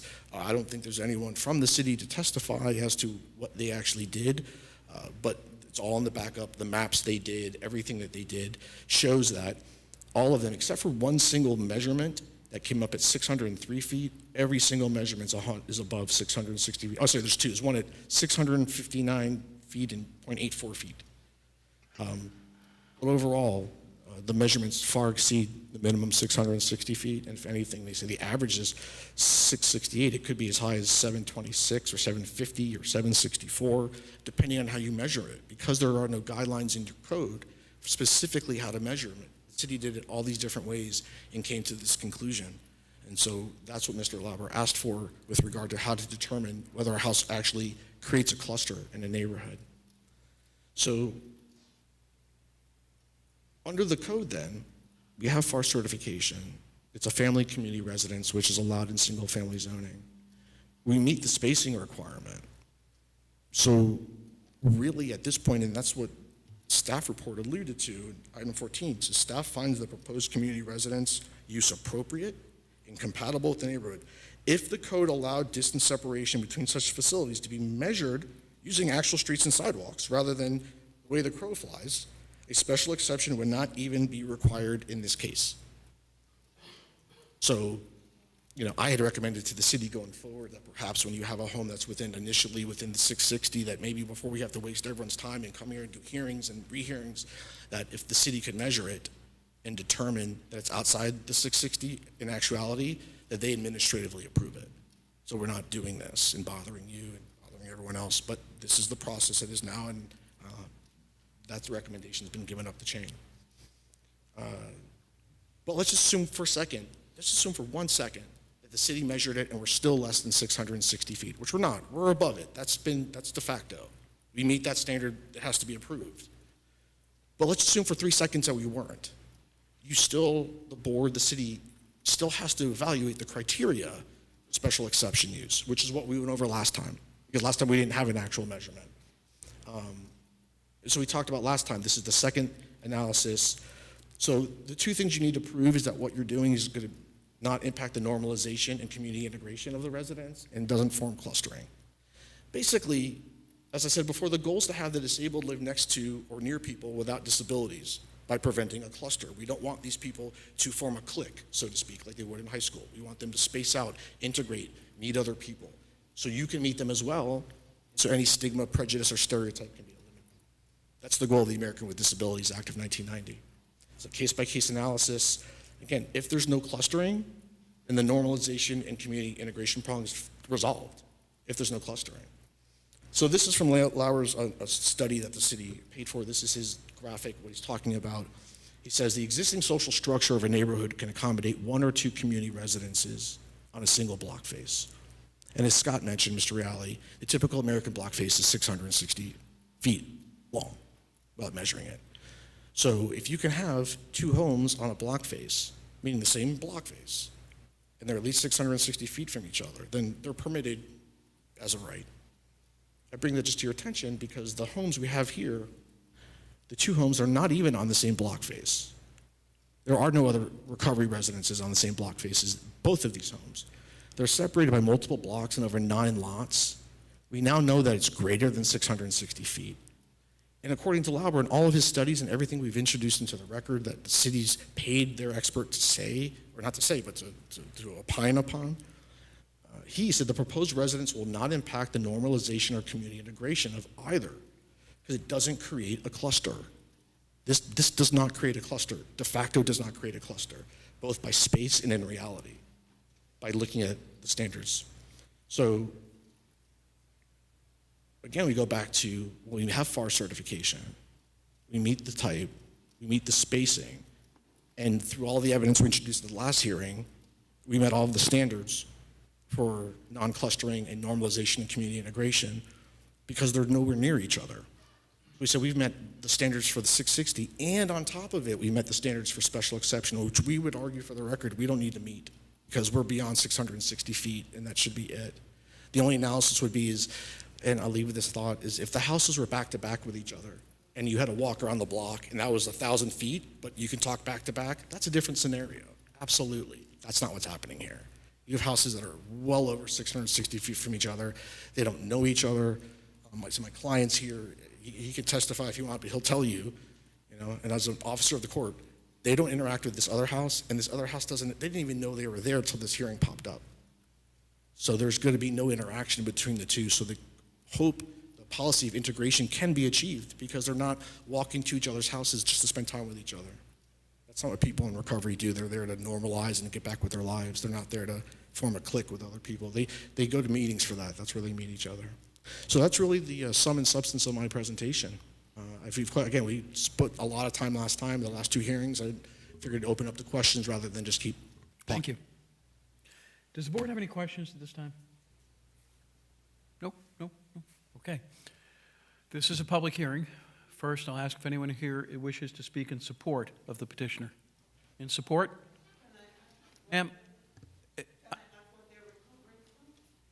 No, you have to, what are they recovering from? What are they recovering from? Yeah. Substance use disorders. Okay. That's all I can tell you from the, unless you want to come up here, you can ask questions, but you can't from back there. So, and does anyone wish to speak in support? Slow down, we'll get you. All right. Hearing none, does anyone wish to speak in opposition? One of you speak and the rest of you come to the front row, please. So we'll just get this thing moving. I'll need your name, address, spell your last name for the record, and if you've been sworn in. And be sure to speak into the microphone. Okay, my name's Jose Ayala. I am director for Patrick's. Spell your last name, please. Ayala, A-Y-A-L-A. Your address, please. 3300 Northeast 10th Terrace. What city? Pompano Beach. Thank you. Have you been sworn in? Yes, I have. Okay, go ahead. Okay, I am the director for Patrick's Place Recovery Residence here in Pompano Beach. We have been here for 14 years. The house in question, which is 413, is under our umbrella. The house in question, we received notice for 2 exemptions today. Are you talking about this application or the one that's on the other one? You just mentioned a different address. Because we have 2. I'm sorry, hold on a second. Excuse me. We have 2. No, excuse me. Yeah. Are you the counselor asked a question. Are you speaking to this particular application? Yes. Because he just mentioned a different address. I wanted to make sure. We're talking about, Please. Into the microphone. we're talking about 1302 Northeast. Yes, 4th Street? 1302 Northeast 4th. Okay. Okay, go ahead. Okay. So, Closer to the microphone, please. yes, sir. So we received 2 notices, so I'm here for 2. The housing. You speak to this one Yes. only. Just to this one? Okay, so we are the community resident. We've been in that location for 8 years now. Pretty much I've been around in doing this business for about 14 years. I'm also a resident of Pompano Beach, so I've seen the problems when we have too many housings together. I've seen when the ordinance came out and the separation of housing, we started to see better communities, people integrating better into the communities where there weren't too many people integrating together as far as in the recovery residents. Now, don't take it wrong, I believe there is, housing needed. There are, there's beds needed, but also there's a reason why these ordinances were written. I've seen it personally because I am a citizen of the city, and I've seen when the separation happens, how the communities got better, crime rates got lower, homelessness started dissipating. We as a FAR certified residents community also work together with the Sheriff's Department, Captain Torres and Lieutenant Franks, who run the walkaway intervention program, that we've had the opportunity to work with them, and making sure that we do everything we can to try and help people homeless, and also try to make the communities better. Can I ask you a question? What is it about this application? What testimony do you have to give me about this particular application? I'm sure you do Okay, good. so we are looking at 2 community residents pretty much right around the corner, okay? Are there going to be interactions? One of the things it talks about interactions. We are talking about Northeast 4th Street. This is a street that is used primarily by the school, by my residents to go down shopping. So there is a back and forth. Will there be interactions? Absolutely. We have several, we have 11 clients in that house. So as far as interactions, yes, there will be. There are things that go on. We've been around for 8 years in that community. We've never had any issues or anything. But we know that if we go with an exception, when's the next one? And then when's the next one? And then this affects the whole industry as far as what we're trying to do. Because if now we have one, and we have one bad egg, that affects us all, not just one. It affects us all. Thank you. Thank you. You can cross if you want. Sir, I'll need you to come back to the microphone for a second. Anyone who does speak can be cross-examined by the applicant. Yes, sir. Hi, Mr. Ayala. Good afternoon. You guys can sit down.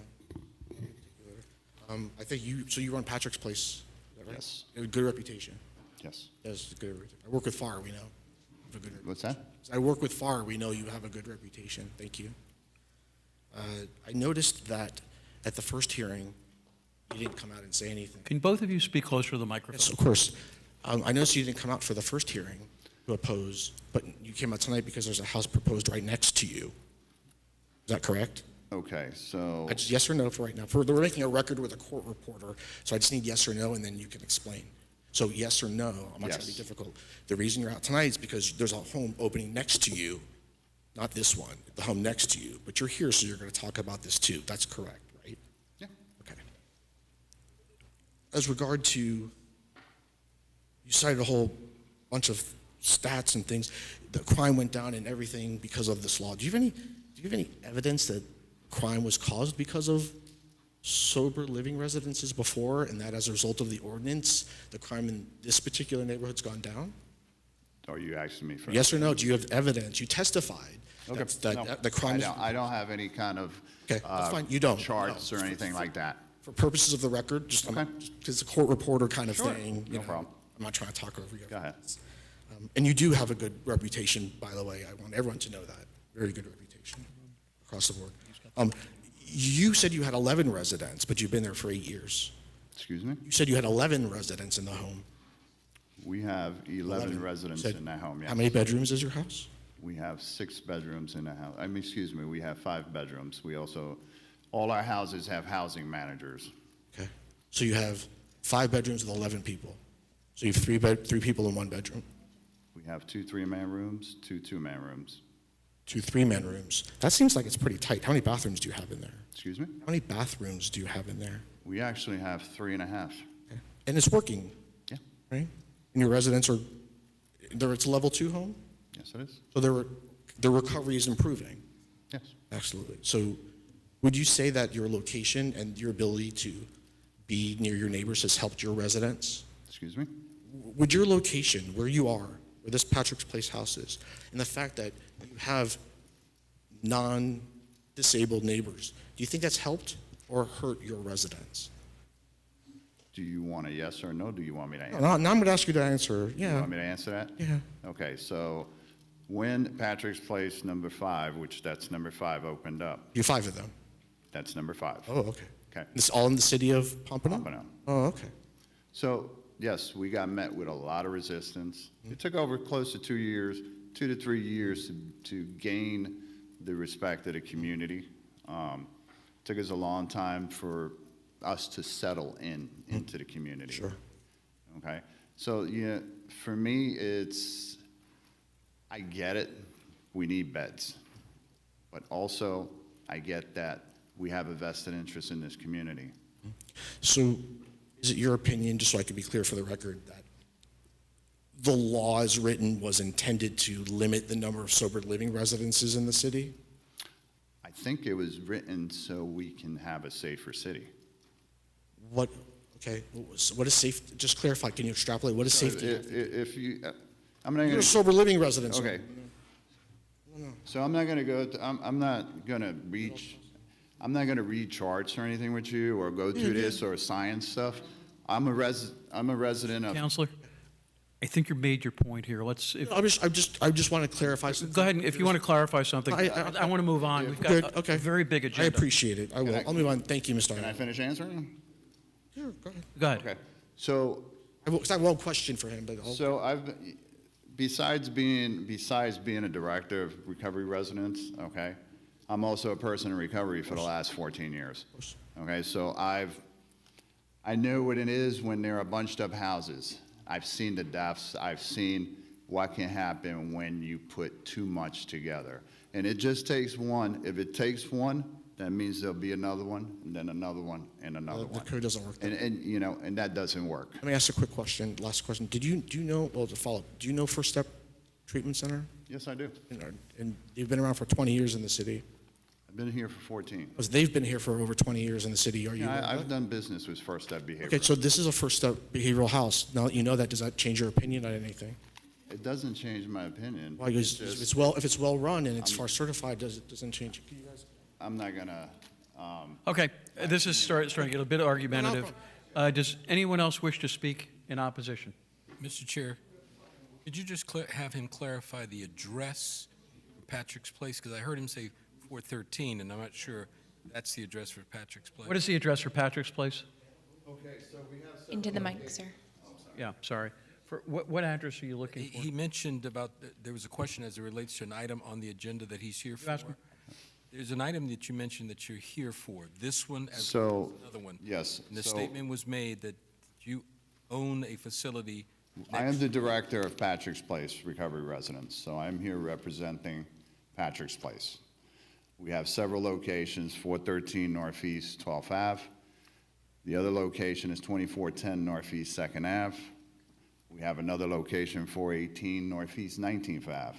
The second one you mentioned is the one that is next door to the last item on the agenda. Yeah, that's actually in the backyard. Okay, that's all I wanted to know. Thank you. Yes, ma'am. Need your name?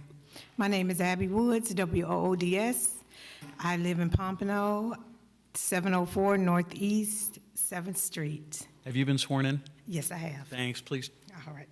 Now, I'm going to go as quickly as I can. I don't agree with the sober house. I did not know that it was a sober house there. When I found out, I felt that I needed to come because I've had problems with the people, he's saying disabled, but the recovering addicts, when they go back on drugs and they are put out of these homes and they're wandering the streets. Right now, I have a young lady for the last 3 years have been coming to my home and threatening me, threatening my husband. I've called the police, and right now I can show you she was arrested 2 weeks ago at the transit station off of Hammondsville and Dixie, Martin Luther because King. I followed her from my house back up there, and the police arrested her because she said she was going to go get a gun and kill me. So I'm in the process, me and my husband is taking out a restraining order. I don't know what home she came from, but I know that she's always hanging out in that neighborhood, and she's been coming to my home for 3 years, on and off. I, a few years ago, heard noise in my backyard. My husband and I looked out the window. There was a guy asleep out in our backyard around our pool. This man didn't know where he was and who he was. He just walked through our gate, went out back, and fell asleep. I have a 14-year-old granddaughter that lives at home with me, and it terrifies me when I'm out at night with the dogs, and these people are walking around. They're all over the park. There is no supervision, and when these people relapse, I heard him say that you're supposed to be a role model. They put them in neighborhoods where the neighbors can be a role model. I would think if they put them in the neighborhoods where they live, they could be the better role model because they could keep watch on them. They'd be right next door to them. I heard Boca addresses, but there are homes for sale in Boca where we can put these sober houses. They don't all have to come to Pompano to the northeast section. Where do you live relative to the house? If you left my house, I would have to walk up the street, past his sober house, and make a left. Okay, hang on. I just want to sort of look here, because that's important to me. Mm-hmm. Right down from a daycare center, right across from a high school. That's terrible.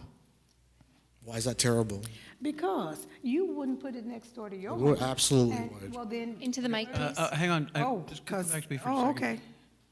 Do you live on Northeast 4th? No, I live on 7th. 7th? Yes, Okay.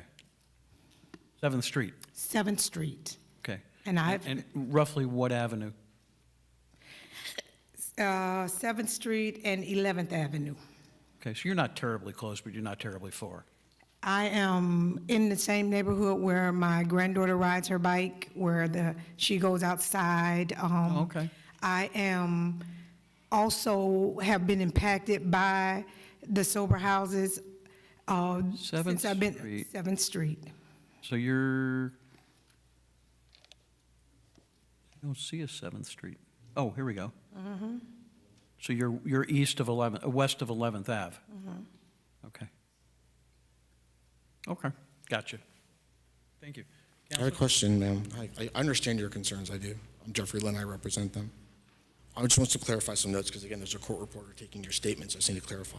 When you said these people, who were you referring to? The ones that you said were disabled, people that live in the sober houses. All people that live in sober houses. I'm talking about the sober houses that you're trying to put in my neighborhood. The sober, I'm only, The sober home you're trying to. This one. Yeah, there were 2 already there. ma'am, just I don't want to talk Okay. over you, I just gotta, just Okay. get some, and you can answer. Okay. I'm just for the record, have you had any interaction, known interaction, negative or positive, with any resident that lives at 1302 Northeast 4th Street? No, because no. I don't know who lives there. Okay. But I've had interactions with people that have been housed in those type of homes like you're trying to put.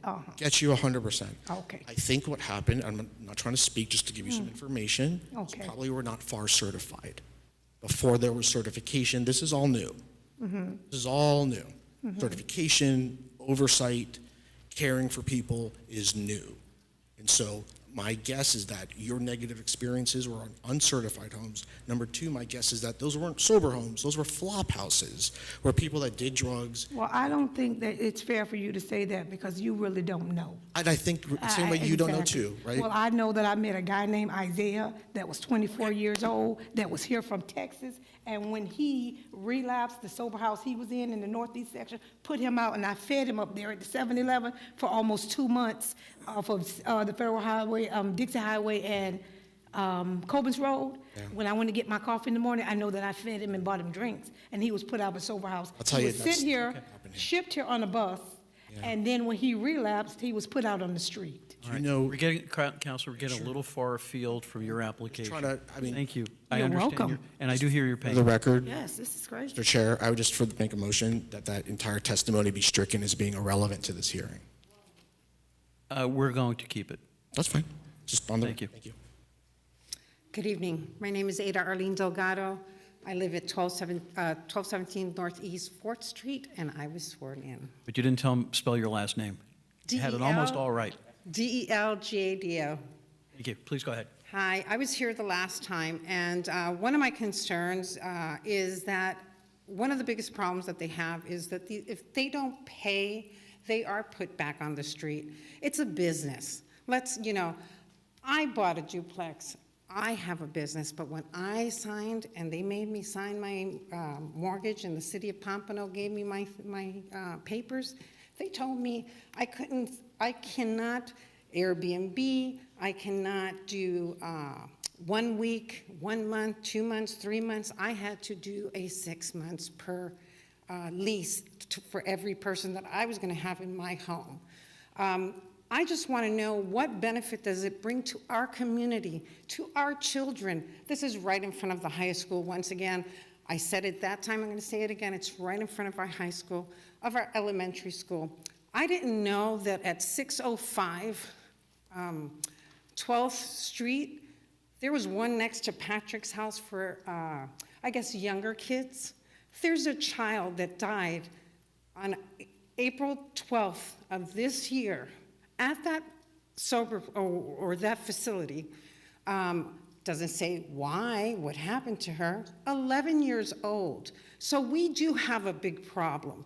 The park, we have a park further down from 4th Street. There is a park.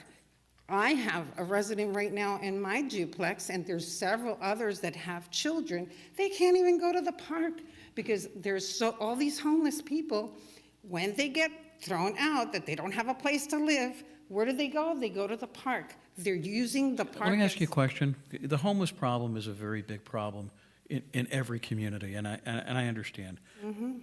My question is, I'm trying to connect, and it's hard to see where you're connecting homeless people with the sober homes. Well, the sober homes become homeless eventually because you're at a home, and if you don't pay, if you're not sober, and if you don't follow certain rules, they're going to put you on the street. Isn't that better than having nothing there? Oh, no. I don't think it brings value to my home, to my property, to my children, to my residents. I have a business to conduct as well. I have to protect what I have. When I paid 300 and something thousand at the time, 8 years ago for my property, I'm not thinking I'm going to have a sober home in front of my property. That devalues all of us. This is the city of Pompano. We have to put a stop to it already. There's too many of them already out there. Go to Boca, go to Boynton Beach, stay away from Pompano. It is enough. Thank you. Thank you very much. Does anyone else wish to speak? Okay, please give us something that hasn't been covered. My name's Cassandra, last name's Rivera, Rivera. I also live at 1217 Northeast 4th Street, Unit B. Have you been sworn? Yes, I have. Thanks. Go ahead. So I really just want to start off by saying that I'm not opposed necessarily to family community residences. I do believe that there can be good that comes from them. The issue is that it is difficult when they are in such close proximity. I think that it can definitely bring a lot of issues, and it is imperative as residences of the community to protect our community, to protect our children, to protect our neighbors, everything along those lines. So I feel like it's not just necessarily focusing on ourselves and being opposed to what he is trying to do. Because again, there can be good that comes of it. But how the other gentleman said, when you do have people that are crossing by, you are gonna get familiar with each other. You are gonna get to know one another. And it can bring different issues that when there isn't the correct oversight, which I feel like is gonna be a big issue. He's not there all the time. We don't know what that oversight is gonna be. What issues are gonna arise? What conflicts are gonna happen? When we're already— What conflicts happen with your neighbors? Huh?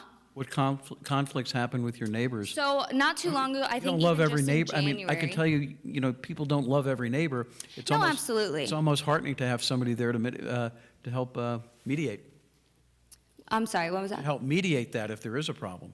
To have Yeah, so like for example, back in January, there was the 2 roommates, one was shot, and unfortunately did pass away. So there is conflict within the community as itself. So I think as residents, we are trying to figure out, okay, how can we alleviate that? What can we do? So when we keep adding more and more, when it's already not completely under control, we're just creating more chaos.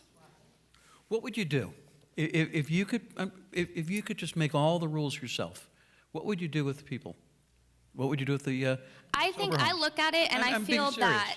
that so I feel like the legalities that have already been set in stone with not having the houses in close proximity, I do believe that Florida has taken its time and done its research to figure that out, to implement it for a reason. So that's why I think that it should be upheld.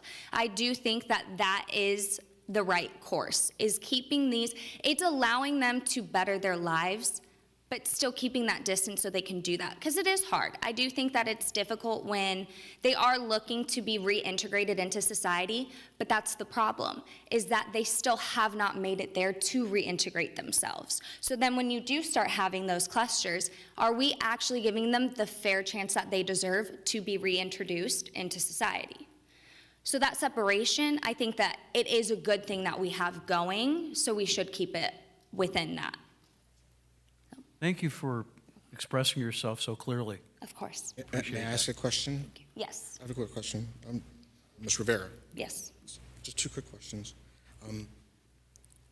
Just so I can be clear, it seems you're probably not familiar with FAR and its standards, the Florida Association of Recovery Residences. Oh, well, I mean, I actually do have a friend that was part of it. He actually did leave the state because he was saying, part of close proximity. He actually had to leave the state of Florida, and he now lives in the state of Maine, and he has been sober for 1.5 years now. And he said that his biggest issue in the state of Florida was clustering, was too close in proximity, and it did affect his sobriety. So I kind of have it from there. I get it. Let me ask, but the question was, are you familiar with FAR standards or not? I guess no then, just from what? So, Thank you. would you be surprised to know that the FAR standards, you cannot be certified unless you have policies in place so that people just don't get thrown out? It's not to do with money that people get placed. They have policies, and so you probably weren't aware of that. Is that fair to say? Well, I didn't bring anything up about anyone being thrown out. No, I'm saying, but things that you have experience in, No, so other people yeah. talk, right? So there's policies, right? And then so Okay. regarding oversight, were you aware that FAR certification requires oversight, house managers? I don't know, again, based on your friend's experience, they may have been in a non-FAR certified house. No, he was in certified homes. And unfortunately, it was several years that he was in and out of homes trying to figure out what was going to be the best fit for him. So he did leave, but I have one last question, this- just for the record. Yeah. Because you talk about spacing. So if the 660 feet is not good enough for you, what would you recommend? I never said that it wasn't good enough for me. I actually think that that implementation that Florida has, we should uphold that. We're not seeking to not uphold that here. But the The houses are 668 feet apart from each other. I'm saying if that's too close. and every time, so let's say that they're going to go to Publix, right? They're continuously going to be crossing paths, and they are going to eventually communicate with one another. Do they know each other? There is going to be that I get you. cluster. Do they, no. Are you suggesting that people that have substance use disorder somehow have a secret radar? They can figure each other out and gang up together? Or No, what's your- Yeah. Come on. I mean, I even talked to people on the neighborhood and whatnot, and I've even gotten to the point where, I mean, I'm 26, I'm a female. I should be able to leave my house and feel comfortable with even taking my dog out for a walk. I don't even do that past a specific time of hour because of the interaction. And again, I'm not saying that it's from sober living. I'm saying that as a community, we're already trying to fix our community. But for this one, So though, to have you bring had more, negative- okay, for example, I live directly by that house, okay? We also have our children. The people renting in the front duplex, they're also getting ready to have a child in June. It is just bringing safety to our community. Again, I think that the legalities that Florida does have, they work for a reason, and it should be upheld, yes. So my question was, if you think these houses are too close, but they meet the spacing requirement, what spacing would you recommend?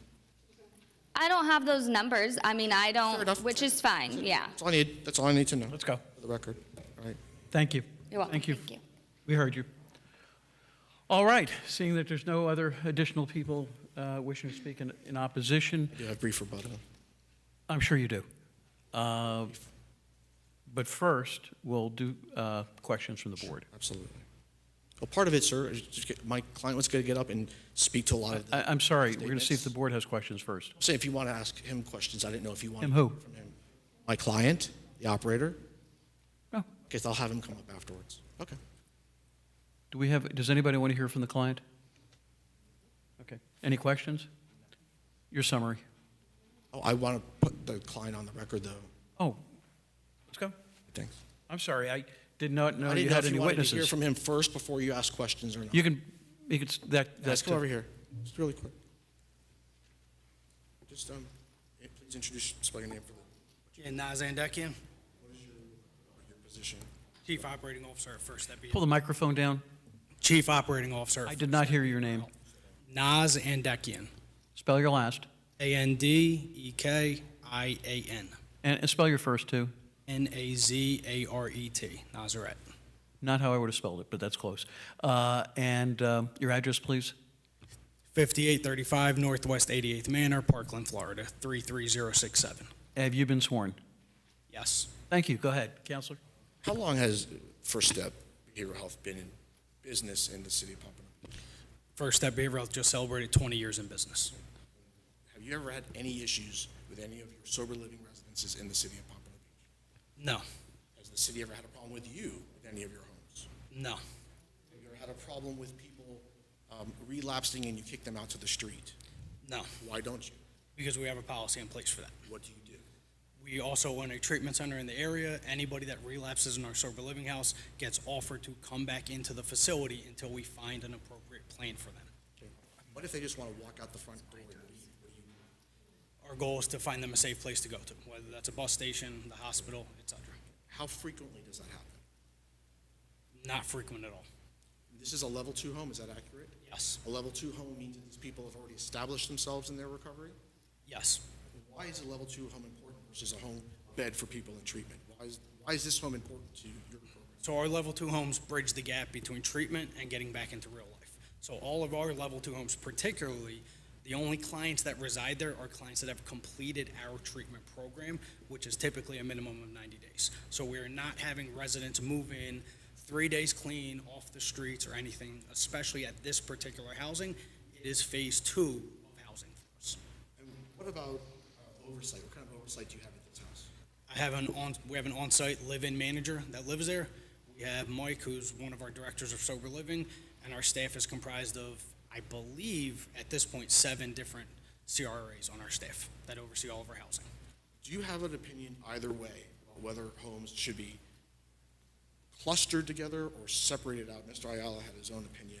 You've been doing this 6 years longer than him.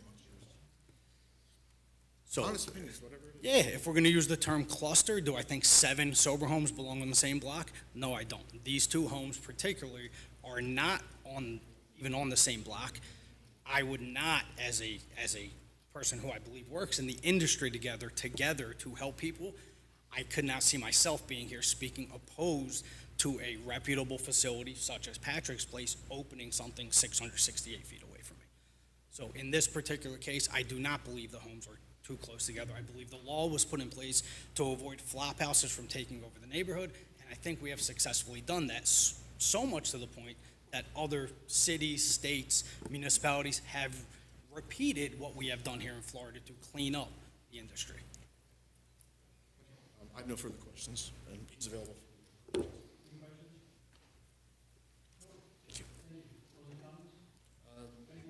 So just remind the board that FAR had written a letter of support last time, that this is a good provider and they'd like to see this home established. And just remind you that Mr. Lauber himself has, looked at this generally and stated this is not a cluster. Thank you. Public hearing is now closed. I'd like board discussion and a motion, or a motion. Mr. Chair, I just wanted to take the moment, if I could, just to remind the board of the specific criteria before you. Please do. Okay. That tonight, unlike our prior hearing on this matter, there was great concern about the linear feet, and it was described as within the 660. That, as has been stated tonight, is only a first level, and we are on the second level of that.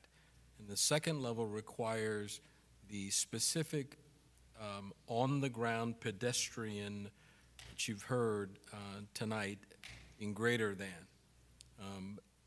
But your analysis doesn't end there. There are two criteria that must be considered, and that is the applicant must demonstrate that the proposed community residence will not interfere with the normalization and community integration of the residents of any existing community residence or recovery community, and that the presence of other community residences or recovery communities will not interfere with the normalization, community integration of the residents of the proposed community residence. That's one. Secondly, the applicant must demonstrate that the proposed community residence, in combination with any existing community residence and or recovery community, will not alter the residential character of the surrounding neighborhood by creating an institutional atmosphere or by creating or intensifying an institutional atmosphere or de facto social service district by concentrating or clustering community residences or recovery communities on a block face or in a neighborhood. You've also had Mr. Lauber's report that you've had a time to digest that we received back in February, where he had made several statements. So if you've got any questions related to those between staff, myself, we should be able to address those questions as it relates to the report. But take that into consideration as you're assessing whether or not the applicant has met these criteria. Thank you. So, do I have a motion?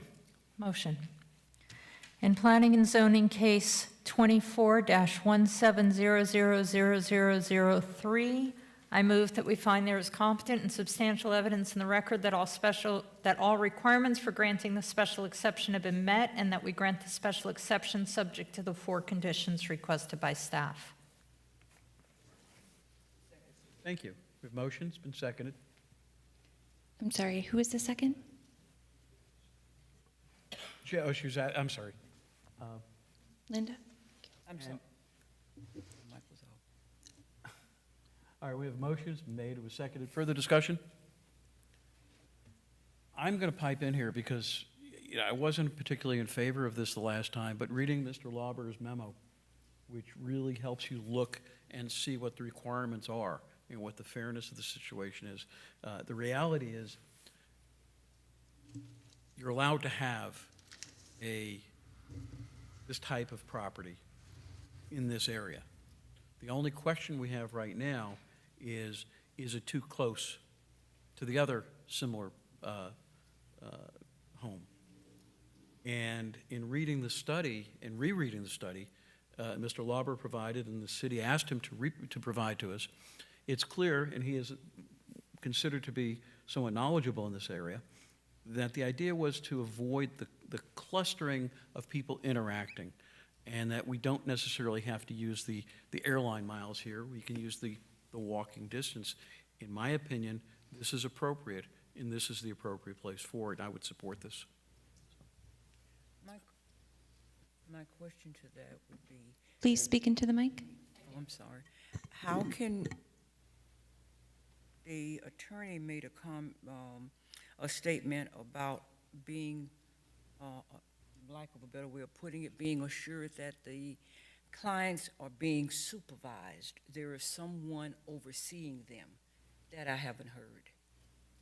And that would be my concern based on all. Actually, I did hear a level of supervision. Okay. I heard that. If that's, Okay, so there will be someone living in the homes with these? Yes. And that's supervising and managing them? Mr. Lynn, if you're going to be responding Right. to the board's question, you need to be on the record, sir. do I have, hang on, do I have a motion to reopen the hearing? Reopen the hearing. A second. All in favor? Aye. Aye. Oh, motion carries. Now you can speak. Do you have any other questions? Yes, staff. Directly for him. Go ahead. No, that would be my question, because what I've heard from the folks that are concerned, that lives in the neighborhood, are concerned and their experience. And for me to say yes, based on what I'm hearing, I need to hear something from you telling me that we have your word that someone is living in the residence with these individuals that will be responsible for making sure that they are where they need to be and not out interfering with others. Okay, first, my client testified to that. Second, that's a requirement of our certification. I'm sorry, your client that testified, is he the responsible party for Yes. for both of those residents? He's responsible for the entire company. Go ahead. Say your name again. Nazan Dekian, again. Yes, I'm responsible for the entire company. We do every residence that we have somebody living in the residence who is responsible to report curfews, to create drug screens, and to let us know what is going on with the people living there. So somebody will be living there responsible with them, along with all of our other certified recovery resident CRRAs, which, like I said, we have 7 of them overseeing all of our residents. So you're not the person? I don't live at the property myself, no. Okay.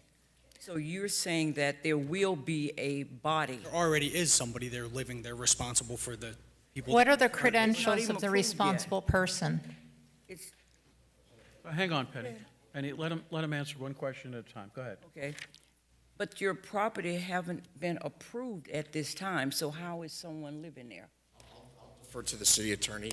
Part of our presentation, ma'am, was that under your law, federal law, the definition of family is defined differently. In this city, it's defined as people living together by blood or marriage, or no more than 3 unrelated people living together.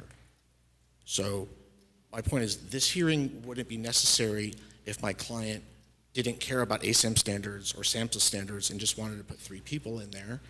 3 people are allowed to live in there, have been in there as of right, and there hasn't been a single problem with the neighborhood because of them. There's been no testimony, there's no evidence, there's been a lot of speculation, there's been a lot of things said, supposition about those people, and I think we take great offense to that. Those people is a term that's used pejoratively over decades. Okay, you're just answering questions. I am, in that I'm No, a you're little not. concerned that we've spoken for over an hour, over 3 hearings now, and this is a permitted use, and the spacing requirement is the only reason that we couldn't have 4 or more. We've met the spacing requirement. The concern is over supervision. There will be supervision, but what I'm telling the board is that whether there's supervision or not, whether it's near a school or not, whether there's 3 trillion kids in the neighborhood or not, is nothing that you're allowed to consider. No differently than saying we don't want immigrants coming here from Ukraine because they have PTSD. I know I hear people complaining, but it's the same civil rights law and the same American with Disabilities Act that applies to everybody. Okay, I you had your understand chance that, to but we close. just wanted to- Ms. Cutt, you had a question? My question was, what are the credentials of the supervisor living in the home with these people? They're not required to have credentials, but they have their own supervisory policies, if you want to talk about that, outside of a certified recovery residence administrator. So the person living in the house, like Jeff said, is not required to have credentials. They are underneath all of our CRRAs, which are Certified Recovery Residence Administrators. So the person living there is a house manager who reports to all of our CRRAs. So my question is the person living there one of the recovering patients who has partially graduated your program? I don't know the proper terminology. The terminology's wrong. It's not that patients are graduating programs. I think we're getting far afield. I think we're getting very This far. is what happened last time, too, so I want to Okay. redirect to make sure we're on focus. For the record. Excuse me, Counselor. I think we're getting very far afield. I let you go and go and go pretty far. Okay? The only issue that we have today, and I think we'll agree with this, is that the applicant is applying to put a facility in a place that normally would be approved. The only reason it's not approved by right at this point, or he needs a special exception, because of the distance. Right. And had they been airline miles a few feet away, closer to maybe some of your neighborhoods, they'd be approved. So the only question is it, and I forget now, I've been so long, is it 630 feet or 500? 660. Well, I know the rule is 660, and I don't remember, Scott, on walking distances, how much is it now? How many feet? Walking, the average was, I believe, 667 or 668. Okay, and I don't think anybody in either of these recovery homes, if I'm using the term generically, have hovercrafts or drones or aircraft. So they're going to be walking, driving, or biking. So it's 660 feet. Let's not quibble. Lauber's report, and by the way, the public hearing is closed. We're not getting to talk to you guys again. The whole idea is, and if you look at the Lauber report, is we have to look at each successive layer and say, is this right? Is this wrong? And it's pretty clear. Anyway, my opinion, we're still discussing. We have the motion. We're still discussing if there's any further discussion. If not, A line has to be drawn, and a line has been drawn. okay. Call the question. Pennycutt, No. Linda Thomas, No. Bruce Sampolsky, Charlotte Burry, Daniel Yaffe, Yes, I'm sorry, you denied. Oh, no, I'm sorry, yeah, denied. I forgot it's a 3-2. All right, moving on. What time is it? It's 8, wow. Item number 6, item number 5.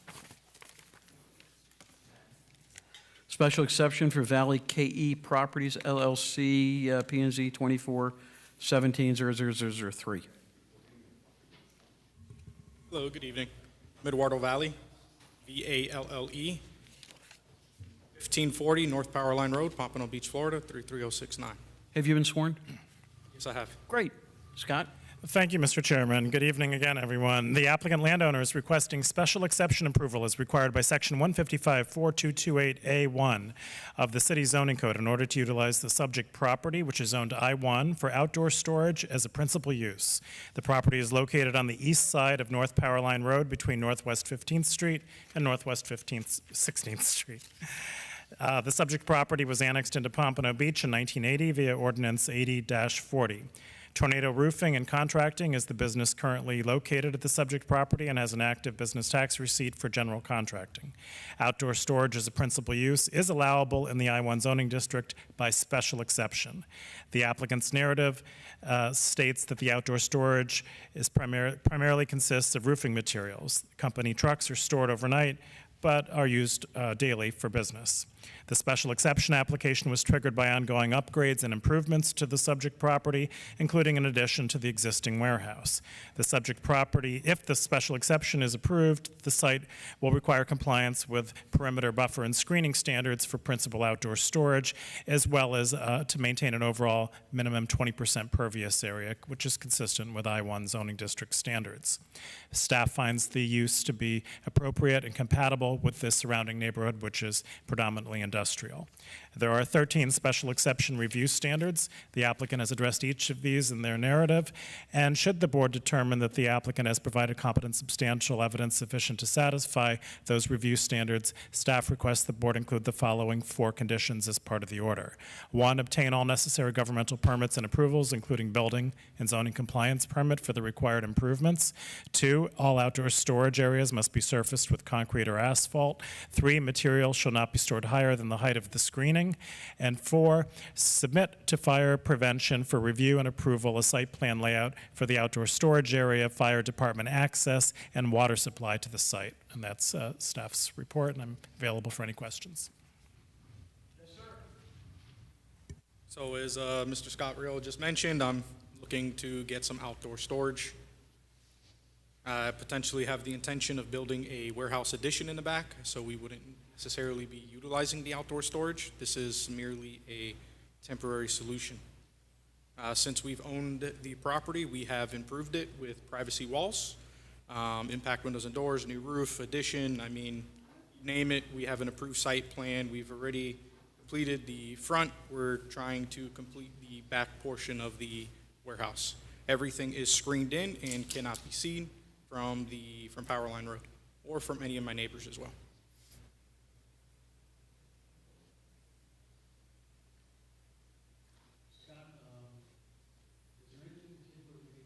Speak into the mic, please.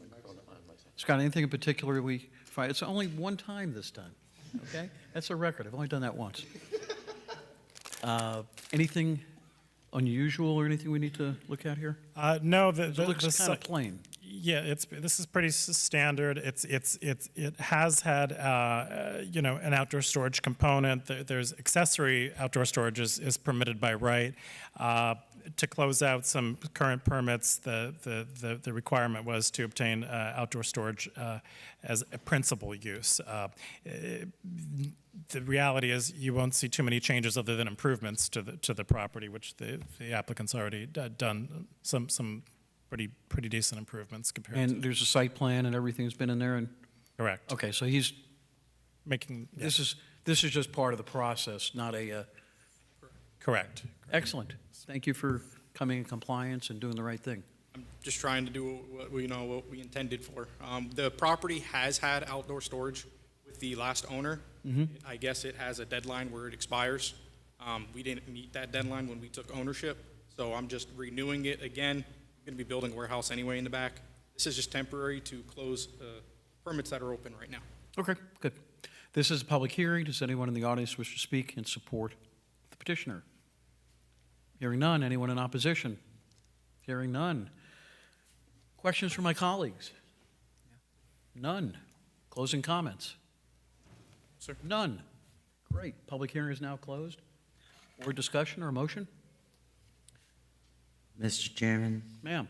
in planning and zoning case number 2417000003, I move that we find that there is competent and substantial evidence in the record that all of the requirements for granting the special exception have been met, and that we grant the special exception subject to the conditions required by staff.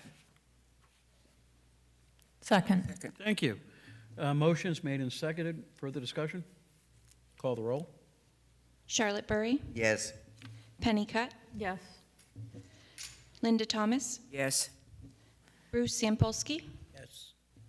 Daniel Yaffe. Yes, you're approved. Good luck. All right. That was a nice one. Yeah. All right, item number 6 and 7 are special exceptions and variants, both from Blossman Gas of Louisiana. When you come up here, gentlemen, I'm going to give you an opportunity to pick one or the other to go first. You want to do the variance first, or do you want to do the special exception first? but we're only going to do one at a time. Special exception first, please. All right. In that case, we're calling item number 6, special exception. It's P&Z 24-170004. And tell us who you are. Hello, good evening. I'm David Dixon, D-I-X-O-N, Principal Planner for Calvin Giordano and Associates, 1800 Eller Drive, Fort Lauderdale, Florida, 33312. It is my pleasure to be up here representing Blossman Gas. Okay, hold off for just a second. Scott? Oh, thank you, Mr. Chair. Yes, the applicant landowner is requesting special exception approval as required by Section 155-4228A1 of the Pompano Beach Zoning Code in order to utilize the subject property, which is owned I-1, for outdoor storage as a principal use associated with a ground propane tank storage facility. The property is located on the west side of South Andrews Avenue, which is Southwest 12th Avenue, between Southwest 2nd Street and Southwest 3rd Street. The property has no active permits, code cases, or business tax receipts. The property is currently vacant. The conceptual site plan submitted with this application includes 2 above-ground storage tanks and the associated landscaping and screening. However, no structures within indoor space are proposed. The development as proposed requires site plan approval. Although fuel oil storage is permitted by right in the I-1 zoning district, the outdoor storage component requires a special exception approval. The properties immediately west and south of the subject property have above-ground propane tanks. The applicant has concurrently filed a variance application for relief on some of the use-specific standards for principal outdoor storage. Specifically, the applicant seeking relief from the requirement that flammable liquids or gases in excess of 1,000 gallons be stored underground, and that the height of the equipment, which is the propane tanks, shall not exceed this screening. The applicant affirms that the site will comply with all other perimeter buffer and screening standards for outdoor storage. Staff finds the proposed use appropriate and compatible with the surrounding neighborhood. Again, there are 13 special exception review standards. The applicant has addressed each of these in their narrative. And should the board determine that the applicant has provided competent substantial evidence sufficient to satisfy those special exception review standards, staff requests the board include the following 4 conditions as part of the order. 1, obtain all necessary governmental permits and approvals, including site plan, building, and zoning compliance permits. 2, successfully obtain relief, which is the variance from the underground storage tank requirements and tank height exceeding the perimeter fencing, or revise plans to comply with code requirements. The 3rd recommended staff condition, substantial compliance to the site and landscape plans submitted with this application. And the 4th recommended condition, submit to fire prevention for review and approval a site plan layout for the outdoor storage area, fire department access, and water supply to the site. And that concludes staff's report. Thanks, Scott. Mr. Dixon.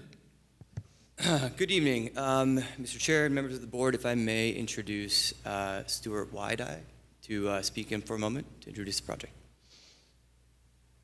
Stuart Weidai, W-E-I-D-I-E, hear that every day. 809 Washington Avenue, Ocean Springs, Mississippi, 39564. Have you been sworn? Yes, sir. Go ahead. I'm the president and CEO of Blossman. We are a family and employee-owned company. We've been in business for 73 years. This is a very important project to us, one that's been ongoing, trying to work through the process. We currently operate in 17 southeastern and mid-Atlantic states. We've only been here in South Florida for around 7 or 8 years, and we came down here because we felt there was a great need for people in this community. I'll be brief given the proceedings this evening. We'll get to the technical matters. A couple of things I wanted to mention. One, as you all know, disaster relief, particularly when you have hurricanes and storms, whether it was Irma here in 2017 or over on the other side, the West Coast, Ian, that's something our company is quite experienced in doing because we have many locations along the Gulf of Mexico and in the Atlantic as well. And propane, believe it or not, propane gas is what FEMA, Federal Emergency Response Groups, Salvation Army, Red Cross, all the emergency responders use propane to power and provide all the services in the communities in the aftermath of these storms. So I would say from that perspective, this is very important for the community here. Second thing, our company does what is called propane autogas. We're converting vehicles, commercially vehicles primarily, that will reduce greenhouse gas emissions by over 35%, nitrous oxides by over 90%. And this is just a good environmental program that I think also would be helpful to this community. Broward County has a very important program. So those are a couple of just basic needs I think lend itself to. This is strategic, not only for our company to have geographically this located, but I also think for this community to have access. Our company is a little different and unique. I'll get done here quickly. Most propane companies just haul gas from point A to point B. We have technicians, we have engineers, we have people that keep the appliances and the equipment running. So mandated after Irma, a lot of the nursing homes and other care facilities had to have backup generation power. So our folks are the ones that can go out and fix, repair that, in addition to providing the fuel. So we think we had a good offering in this community. We think it's going to be helpful, Broward County and Pompano. And we very much appreciate the consideration here tonight because there aren't many zoned industrial properties in this area. This is one of them, and it's a very small one. Perfect for what we need to do. By the way, propane dissipates in the air if it doesn't have any ground contamination issues. So I'll stop there and thank you for your time. I'll be available for any questions. Okay, let's jump right back into application for special exception. As Scott mentioned, the location is in the Andrews Industrial District. It's an industrial land use category, an industrial zone. It's a specifically designed district for these types of uses, and it's been that way since the 1960s when it was originally platted.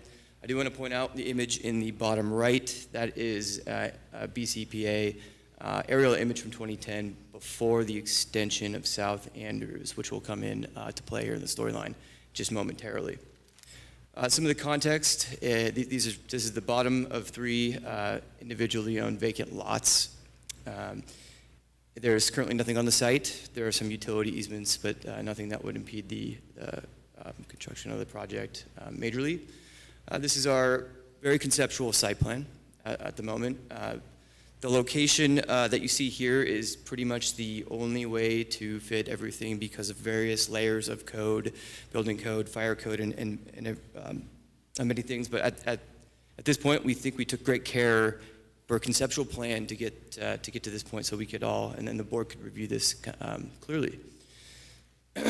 So some of the review standards for an outdoor storage facility that stores propane, it really is kind of different from some of your other special exceptions because the use is not ancillary or accessory or primary, it is the use. This is, usually you'd have equipment storage or material storage.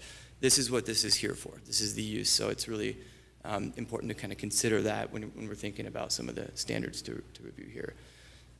It is consistent with all the industrial use categories and zones, permit manufacturing, assembling, processing, so on. This is kind of one of those spots where, like, if you plant a seed, you need all the right conditions for it to grow, soil, water, sun. This is kind of the right spot for this type of use here, right? Because the other nearby uses are very similar or the same. Access to the transportation network, all the things central to the marketplace for both residential and commercial uses. It's kind of key. The difference here is there's no structures or employees on the site, so the demand for infrastructure, public services is minimal. So as mentioned, we're going to completely comply with all the required buffers and even go, meet the minimum standards or exceed them where we can. The site plan is attempting to do that with a number of trees and shrubs, and you'll see why we think the landscape design is strategically placed and designed to make sure that any kind of visual impacts are mitigated to be a little bit clever with the placement of trees and so on, so as to minimize the impacts. The tanks, as you can see here, there's a red dashed line on the bottom right. They're set back the same as the other tanks nearby, 125 feet, so that's kind of your setback there. There's nothing in between, from a vertical, besides a couple light posts and curbs. That's kind of your setback. It's 125 feet back from the Andrews frontage. We have, as mentioned, visually screen the actual tanks and the equipment with landscaping. There's fencing to securely enclose the property, and really it's going to improve the industrial landscape. This is a vacant grass area. And I think, as you'll see, we really tried to, before anything else happens around there, we're going to have a nice property, well developed, that blends in with an industrial park, also has great landscaping. It'll be almost catalytic change to the industrial feel. No impact on capacity for public services. There's no employees on site. It's just driver operated. They come in, they operate, and then they leave. Sewage and water not required. No stormwater is all provided on site. Demand for police, fire, schools, that kind of thing. Other uses in the I-1 zone would require much more demand on those kinds of services. And we've designed the gating in the site to where the trucks can pull in and not affect the roadway. So they can pull in and stop and unload and open the gates. No problem. Does not affect the access, ingress, and egress of other vehicles in South Andrews. And the compatibility with the other uses is really key here. As you can see, this is images taken from north, south, east, and west, kind of around the site. A portion of our site is probably in each one of these. But as you can tell, that's kind of the feeling. We feel like we're matching the industrial feeling, but really exceeding some of the standards that we've seen in the past there. This is how our site plan fits in. You can see how the setbacks line up. We have street trees. We have landscaping that helps the eye, and I'll kind of point out some of the ways that the landscaping helps. You can kind of see this is the rough location of where the tanks might be, this little white box here. But if you really think about some of the landscape renderings, you could see how some of the bald cypress, Simpson stoppers, and even the oaks, they all kind of provide that variety. And this is totally conceptual, keep in mind. This is just to get you as a board to understand as you're approaching this site, how's it going to feel? It's going to feel a lot more natural than an industrial park. And as mentioned, there's clusters of trees in very strategic locations. So pedestrians, cars, it's a bike lane. There's bikes going down there. Not even a cyclist would probably notice it, other than being just a nicely landscaped site. Yes. Sorry. The property just below you, sorry, just south of you, is that also a propane site? Right. Okay. Yeah, there's the two sites just directly to the west, southwest. That's one parcel, and then the property just to the south. That's many years ago we gave them a variance for their fencing. I just happen to remember that. Do you remember that? Were you there around? I don't know. Yeah, I know. I don't blur. remember. Yeah. Right, thank you. So that's kind of what I mean by planting a seed and having the conditions come together. This is obviously the place for these kinds of uses. Finally, I just wanted to end with, as far as compatibility, we're in the place where these are supposed to live, where this use is supposed to happen, right? It's zoned for it. We're 1,600 feet from the nearest residential. At least 1,600 feet from the nearest residential area, and in between that you have the natural or the inherent barrier of I-95, and you have Atlantic, and then down at Racetrack that runs into Southwest 3rd. We're boxed in. The use is not going to be even tangible from anywhere other than if you're really on the property itself. So just wanted to close with that, and thank you for your consideration. Open for questions. A couple of quick questions. I don't really understand your business model that well. You're going to have a tank, and you have hospitals, and I don't know there's a disconnect to what you're doing between the hospital and your tank. So if you can help me out with that. Yes, sir. There are pipeline systems running around the country. Florida, most of the product, propane, comes out of Houston, Texas area. So it's either pipelined over or railed into the state. It's picked up by transport trucks of 10,000-gallon capacity and put into these storage tanks. Once it gets into these storage tanks in a local community, our 3,000-gallon barrel bobtails delivery trucks load them out of the storage tank and go out into the community to homes and businesses or whatever applications we have. Are you delivering tanks of gas, or are you filling on-site tanks? Filling on-site tanks. Okay. So there's no storage of, the barbecue grill tanks, and you're not in that one? We're not in that business. We were 20 sure. years ago when we couldn't figure out how to make money, so we sold all of that. We deliver into stationary tanks. We're not like the Blue Rhinos and the others so none of that is stored are anticipated being stored on this site at all. We deliver to stationary tanks installed out in the field, as we call them. Okay, thank you. Those are good questions. And as Scott, has fire looked at this? I read the fire memo, but they refer to it as a junkyard, which is, Well, it's, right now, it's. now we got propane tanks. Yeah, So yeah. where are we at with that? It's vacant now. Well, it's going to, as part of the DRC review, Fire is, of course, a member on that, so they will provide comments and have a, more clear understanding of what the proposed use is and how it's going to look. So I threw in that recommended staff condition specifically because of what they wrote in the fire memo, but it'll be much more detailed when we get to DRC site plan review. Right. This is a public hearing. Does anyone in the audience wish to speak in support? Hearing none. Does anyone in the audience wish to speak in opposition? Yes, sir. Come on down.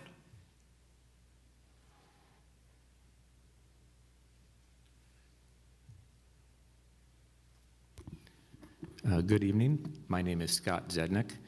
I am the managing member of an LLC. It's called Zandy Cane, Xandicane. May I have your address and spell your last name? My last name spelled Zednek. I am a resident of Jupiter. I own the property here in Pompano in the 200 block, which is directly Just north. give me an address, your mailing address. The property directly north of the project site does not have a street address. It's Okay, a how about vacant your lot. home address?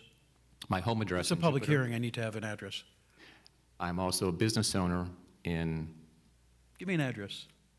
Pick one. My business address is 1230 Southwest 6th Street, Pompano Beach, Florida. Have you been sworn? I have. Great, go ahead. Thank you, sir. So I essentially represent the ownership of the property directly north of the project site.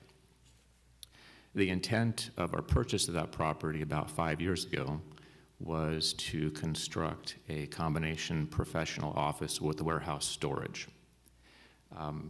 At that time, the property that is under consideration was being considered for a auto collision facility. And that essentially provides a bit of a buffer zone from the site, which is the AmeriGas company that has the large storage tanks. Those AmeriGas storage tanks are several feet above the fence and are quite imposing. There have been incidents with respect to explosions. One of them that had occurred in South Florida several years ago that affected Plantation, Florida. Luckily, no one was killed, but 23 people were injured. So when I get a sense of outdoor storage of flammable gas in very large volume directly adjacent to the property that I want to develop, it's very unsettling. So I would first begin with the consideration that it's non-conforming because the size of these tanks is much greater than the perimeter screening.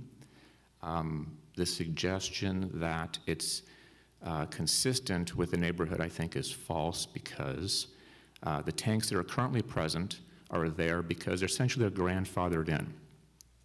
That site where AmeriGas sits was originally built out, I think, in 1962, well before the surrounding vicinity was developed with other uses such as a restaurant, professional offices, general storage that has just been completed, medical facilities across the street.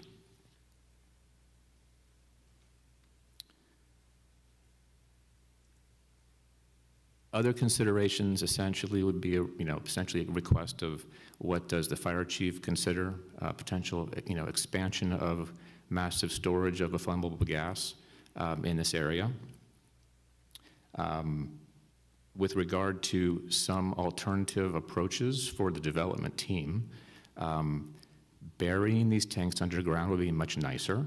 It probably costs a lot more money to do so, but that would make me feel a lot more comfortable developing a site next door. In addition, considering instead of a metal fence that you can see through, consider a solid concrete wall that would completely screen the activities. So I'll leave it there.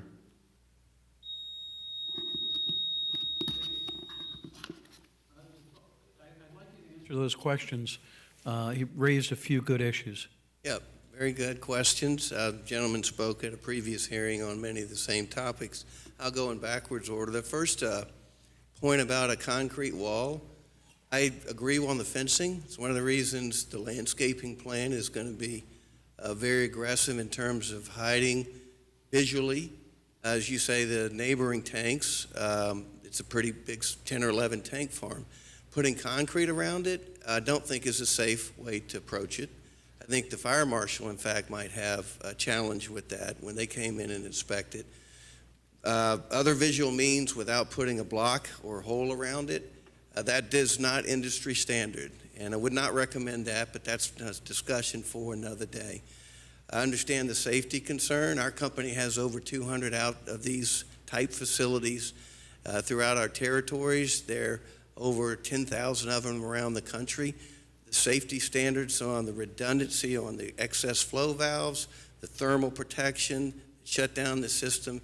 It's very rare in this day and time, since the codes and rules have changed in the late 90s and early 2000s, that there's an escape of gas that causes a quote-unquote explosion. Happens a lot in the movies. In the real world, it's very unusual. So those are legitimate, fair concerns.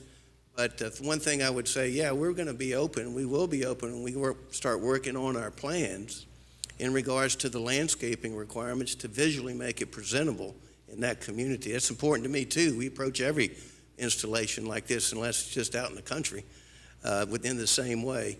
But I would say I don't see that you're going to get a safety benefit from either underground, and certainly not from protecting with the concrete wall. We do slats in fences.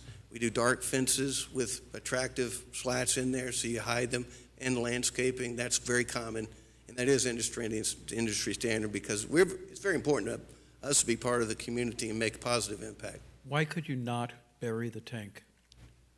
Well, I'll leave aside, because I think it's not your all's concern about whether it costs us $400,000 or $500,000. Well, I'm sorry. The reason I'm asking that is because every foot you go under is 1 foot you don't have to shield from view. Right. I mean, ideally, it would be 100% buried, and then we wouldn't have to worry about the neighborhood seeing anything. So, can it be partially buried? I don't know anything about tanks. I have a question. Are we confusing the special exception and the variance here? Well, actually, we are. So we can back off, and then I'll save that question. Yeah, I think we're on the special exception right now. Yeah. Okay. Any other questions from the board? I do have a photograph I'd like to share. Sure.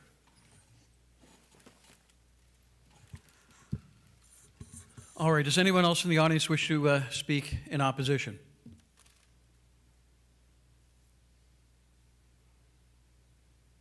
You want to wrap that Just one? to give perspective on how high those tanks are above the fence, it is very imposing. That's the property. This is, apologies, street view looking west from Andrews directly at the AmeriGas facility, which is due south of the property under consideration. Are those the same, gentlemen? Are those the same tanks you're going to be putting in? Similar in size. They're 30,000-gallon storage tanks, yes. Okay, thanks. It just helps to put a perspective to it. Anything else? Thank you. Carry on, gentlemen.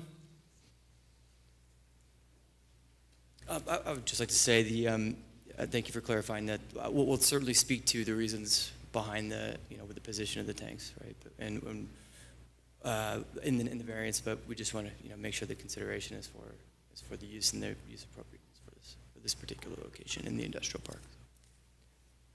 And, if I may, just jump in. The fuel oil storage is yes. permitted by right. Sorry. I haven't said yes. Sorry. Fuel oil storage is permitted by right in the I-1 zoning district. It's the fact that it's kind of joined at the hip and is outdoor storage, and that's the reason we're here. But the fuel oil itself. You said fuel oil. This is gas. Is there any difference? I don't think in the zoning code it's different, yeah.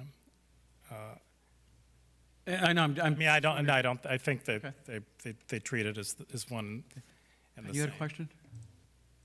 So it's the outdoor storage that we're really here for.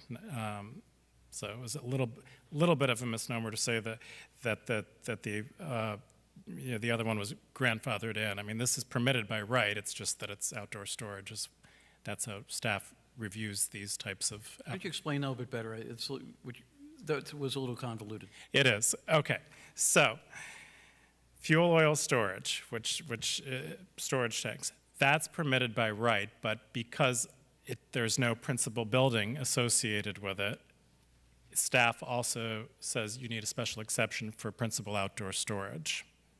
So if it was if there was a building there, we wouldn't have this conversation because it's not auxiliary use. depending on if it would be correct, yeah, if there was a principal building there that and the outdoor component was less than 35%, I believe it is. Yeah. Okay. Then it would be accessory. You yes. clarified. Thank you very much. Any other questions? It's your presentation, gentlemen.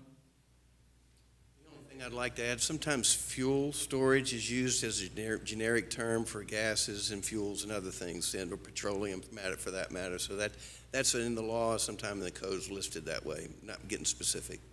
Okay, thank you.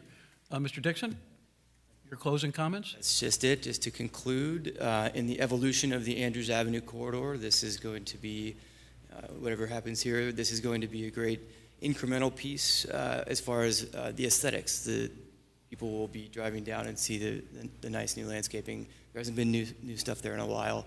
The use is compatible. It's kind of actually its own buffer between the more intense uses to the west and the nice street frontage. And I think it's going to be a great contribution to the neighborhood and a great contribution to the economy and social services. Thank you. The public hearing is closed, unless anybody has any additional questions. All right, public hearing is closed. Take a motion or a discussion. Yes, ma'am.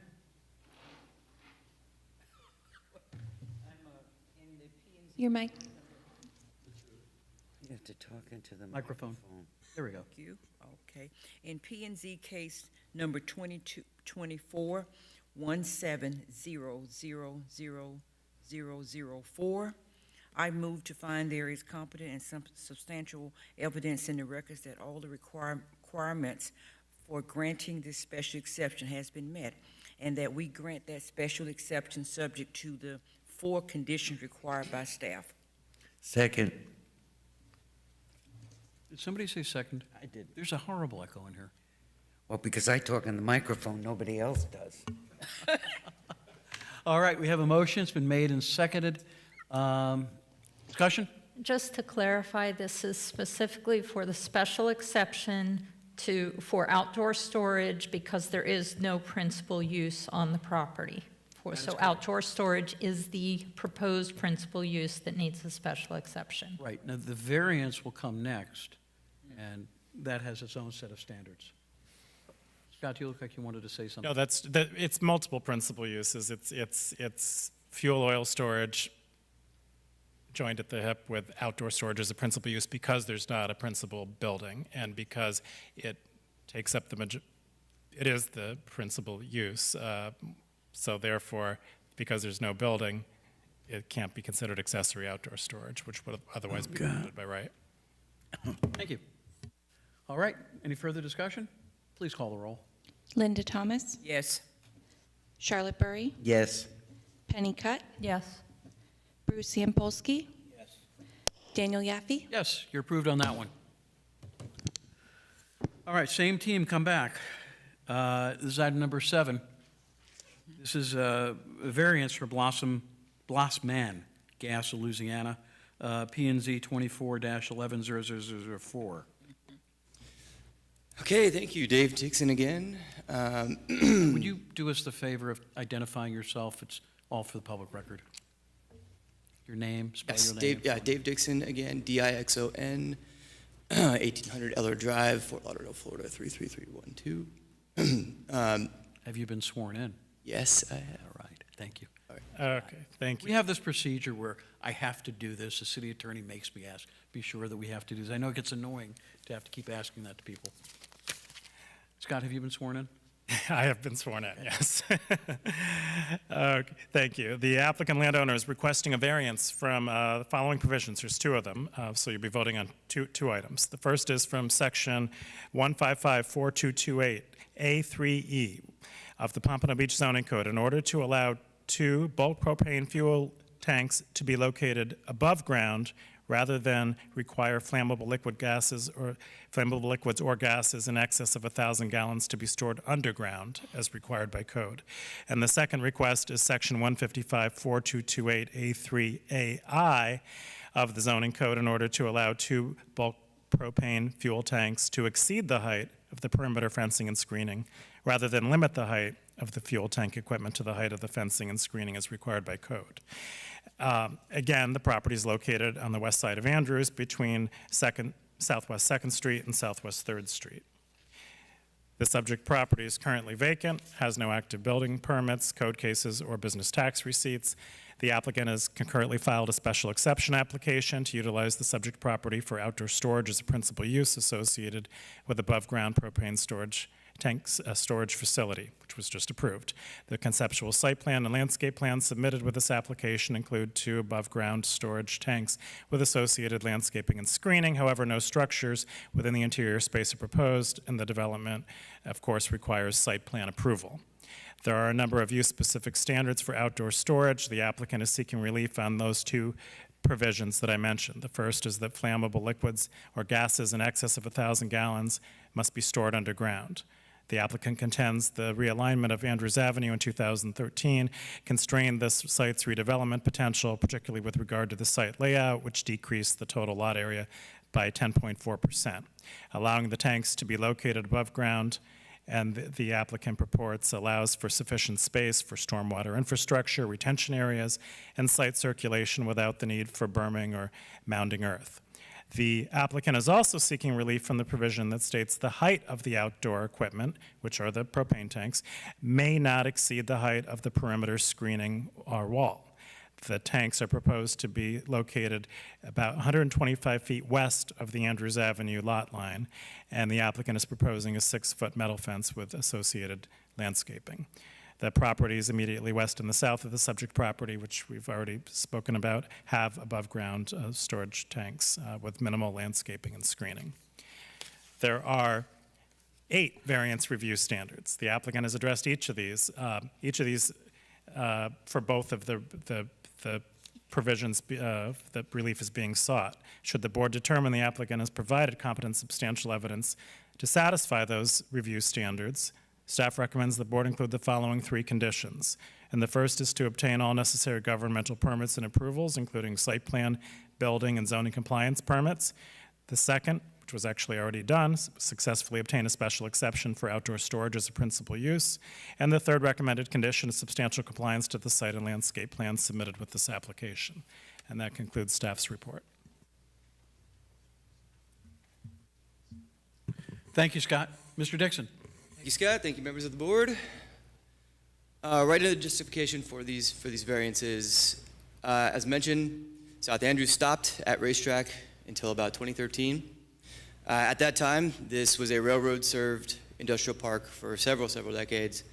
You can see the Ys, the terminals coming in there. Those were all there intended to serve transport needs of these industrial sites, which were generally 1 acre or larger. When that alignment and extension happened to connect up through to Atlantic, it took about 10%, more than 10% of the site. Not only did it do that, but it changed the ingress and egress pattern. Perpendicular is always good for larger vehicles coming off of bigger streets. It removed the amount of space you have for traffic lanes to pull in, turning lanes, and so on. And certainly there's no access from the alley, so it was kind of 1 point in and out, which was before it was kind of a slower traffic road. It was only a 33-foot right-of-way, Andrews was, and now they wanted it to move cars and serve the industry as the rail kind of phased more towards truck shipping. So ever since that alignment has happened, there was a box, kind of warehouse box there. It's been demolished, same with the other 2 that were there, as you can see on the left side here. It has not been developed since. There are many challenges with industrial zone lots that make it difficult to do so, and we'll go into why it affects this property. The location does match all the industry needs. It's made for it, it's built for it, except for this particular change that has occurred since the original platting of that industrial park. All right, so for the first one, for the tanks, this is the question that I think we can address, and hopefully we can all come to understanding and figure out paths to move forward. There are so many ways that we have to do as designers, and we do have an engineer here from the design team to speak to some of the technicalities. There's city code, there's fire code, building code, state building code, OSHA, and many others. We have tried all the options and squeezed everything in to get those tanks as far away as possible from anything. Fit all the circulation. There's all these kind of automatic turning mechanisms that we do in computer drafting and so on. And this is what we had to come up with to make the site work and to be able to retain water on site. And that's it. When you start to think about the slope for mounding, certainly the undergrounding, any deeper, as mentioned, could you keep going, clicking lower? The toes of those slope cut off your stormwater ability to, as far as a conceptual level of understanding, it makes that system problematic. So that's the reason why, as we got into more detailed site planning, that the variance is sought. Should it be perpendicular, a nice square lot with an acre or over as it was at one point, then it would be a different story. So it's really that footprint compresses the size demands on that site.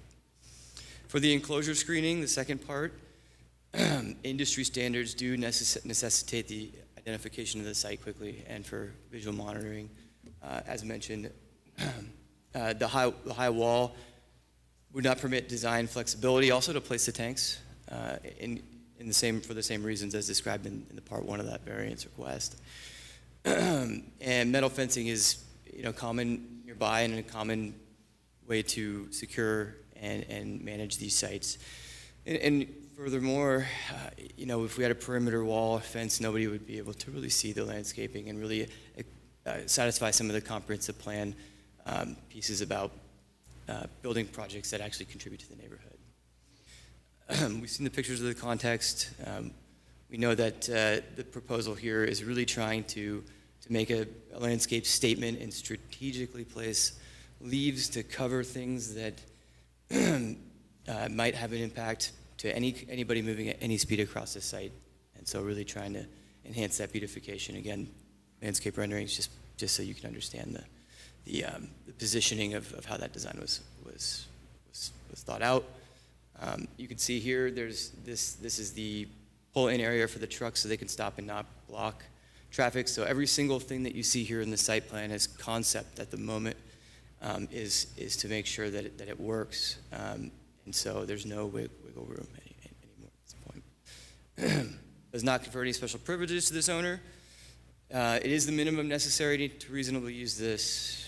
And we really think that it's harmonious with the city code, and particularly the comp plan. And as mentioned,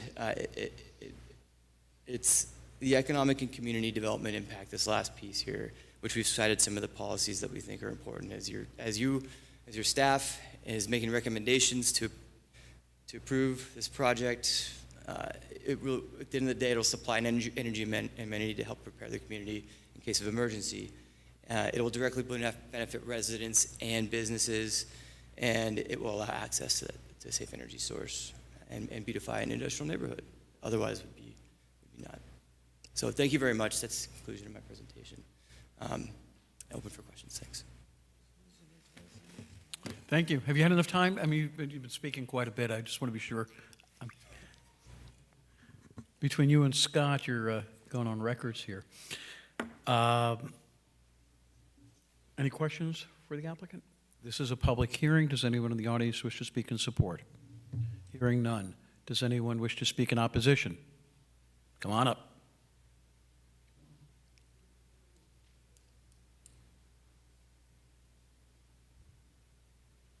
Did you want to put something on the screen? It's the same as before. Scott, if you could, please. Good evening again. Scott Zednick, Zednek. Business address 1230 Southwest 6th Street, Pompano Beach, Florida. And you've been sworn? I have been sworn in. All right. Thanks, Scott. Understanding that there's two different concepts going on here, More specifically, looking at the height of these tanks above the current fence line of the neighboring property at Marigas, as we see in this photograph here, is adding additional large format storage tanks to the neighborhood is not going to in any way help in the beautification. The concepts of what we were going to do with the property directly north of this would have done that as more of a professional office. And we had evaluated beautification with respect to the property lines and understanding that there were some hurdles involved. And availability of utilities was one of the things that slowed our progress down. Notwithstanding the first time several years back when I had heard about this plan for Blossman to place tanks on the site next door. That happened just prior to COVID, if I'm not mistaken. So both of our companies probably had been delayed in those development plans overall. I would still reaffirm that this proposed beautification plan, albeit nice with respect to conforming with landscaping, still doesn't necessarily meet the intent of providing the future neighbors with a sense of security with regards to potential inhalation hazards of flammable gases, and essentially looking at an evacuation plan having to be established and worked through with the fire department. So those two things itself would essentially push me out of the concept of redeveloping this site and instead selling the property.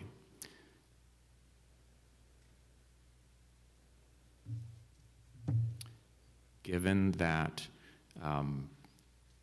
there is other development occurring in this neighborhood that is not, call it, appeared as heavy industrial in nature,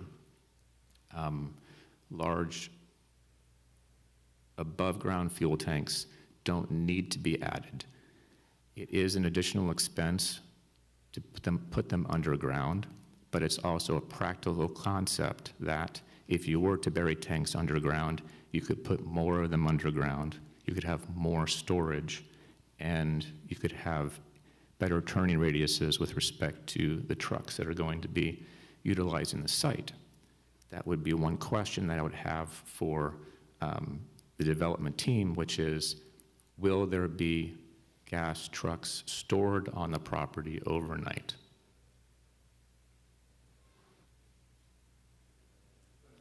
Let me reintroduce myself again for the record. Stuart Weidie, W-E-I-D-I-E, 809 Washington Avenue, Ocean Springs, Mississippi, 39564. By federal code and DOT regulations, delivery vehicles have to be stored inside fenced areas, to answer your question. So is that part of the overall plan? In other words, it's conceptual in nature, not necessarily understanding Scott's role looking at vehicle storage and whether or not that was going with the previous special exception or not. I didn't ask the question earlier, but Scott, does this use allow for storage of those vehicles on the project site as well? Now that they have the special exception for outdoor storage, yes, as long as it's properly screened per code, yeah. Thank you. Or the relief is sought, granted, yeah. Got it. Thank you. Can I address a few of his points? Certainly. Gentleman's points. I'm a terrible salesman because I'm too forthright, so I'm going to talk against myself. If we have to put these tanks underground to comply, we're going to do it. We're that committed to this site. That said, the concrete wall, as I mentioned, around some sort of barrier is not a safe way to do it. It's not industry standard. There have been places where it's done around the country and it doesn't matter.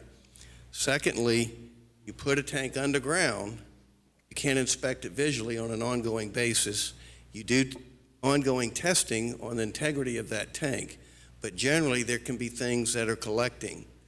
Thirdly, as I mentioned earlier, we'll probably have the nicest block out there because I believe in aesthetics as well and doing things the right way and looking the right way and presenting ourselves properly. We do that in all of our communities. So we're going to live with whatever you all decide tonight, but it's going to be safer to have them above ground with the proper fencing. This picture, those aren't regulator-sized fences. If you went on the sides, the fences are taller. That's not regulation. They're grandfathered in, as you pointed out earlier. We're going to comply with the regulations on the heights of the fences with the landscaping behind it. And it's a safer, more appropriate installation, more industry standard to have them above ground.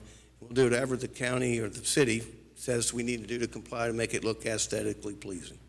Thank you. Scott, on to that point, if he were to underground the tanks, the fencing requirement, who determines what kind of fence it gets put in, whether it's a pervious fence, a solid fence, you know? There's very strict standards with outdoor storage as a principal use based on the frontages. So there's type A, B, and C buffers. I could go into a lot of detail, but they are prescribed in the code. Okay. Yeah, don't. Okay. They are prescribed in the code, and usually there's two options for each type A, type B, and type C. Because my concern is, this is ugly. I mean, I know it's a moneymaker. Pretty, but yes, sir, yeah. But when I drive down the street, I'm not saying, wow, I'm proud to be in Pompano Beach. Look at this beautiful tank. Now, I know your neighbors, you know, they were here first, they got theirs, and you can't go back and change history. But I would love to see what would be involved in burying those tanks, or burying them below the, you know, lowering them down to where it's not just such an eyesore. You know, we've got a casino going in, we've got a lot of stuff going on. That's a big intersection. We have anticipated all along, this is rather new development, that we were going to be what I would say is mounding the tanks. We wouldn't completely bury them, but they would probably be only 7 or 8 feet, and from a 7 or 8 foot fence, there would be not visible, all you would see is a grass mound.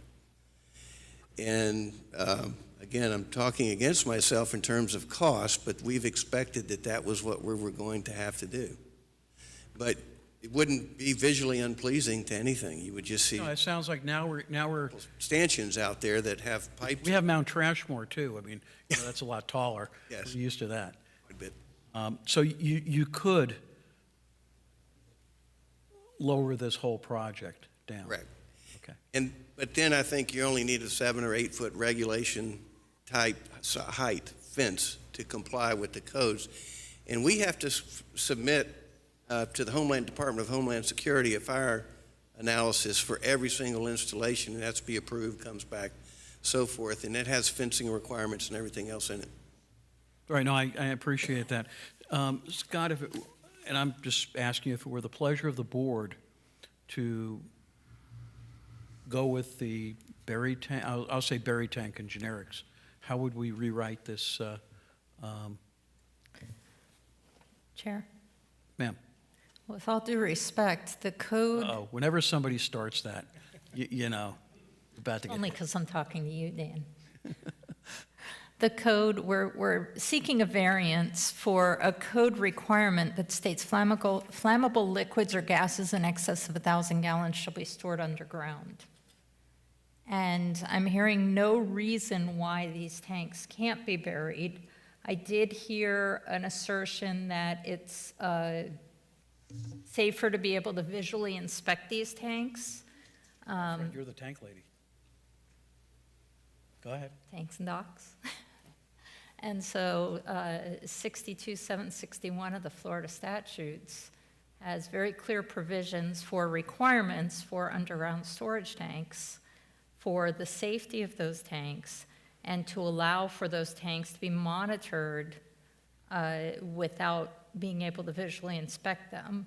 All of our gas stations have fuel in underground storage tanks that have all been retrofitted to the current state code requirements as they've had to be updated and replaced. So mounting these tanks, in my opinion, doesn't necessarily warrant a variance to our code. So speaking to Scott about how this would change if they were to seek a variance to instead mount the tanks still doesn't get around the fact that I don't see why we would, Penny, I'm sorry, Penny, I know you have a lot of experience with this, so let me draw on that. If the tanks were completely underground, like a gasoline station, Right. there's monitoring equipment, and that would be a normal thing for a propane tank of that size? I mean, that could be done? Yes. Okay. And, And they wouldn't need a variance okay. for either of the sections that they've applied for variance to. Flammable liquids or gases in excess of 1,000 gallons shall be stored underground, and the area for storage shall be fully enclosed with a fenced masonry wall no less than 8 feet high in accordance with 155-5302.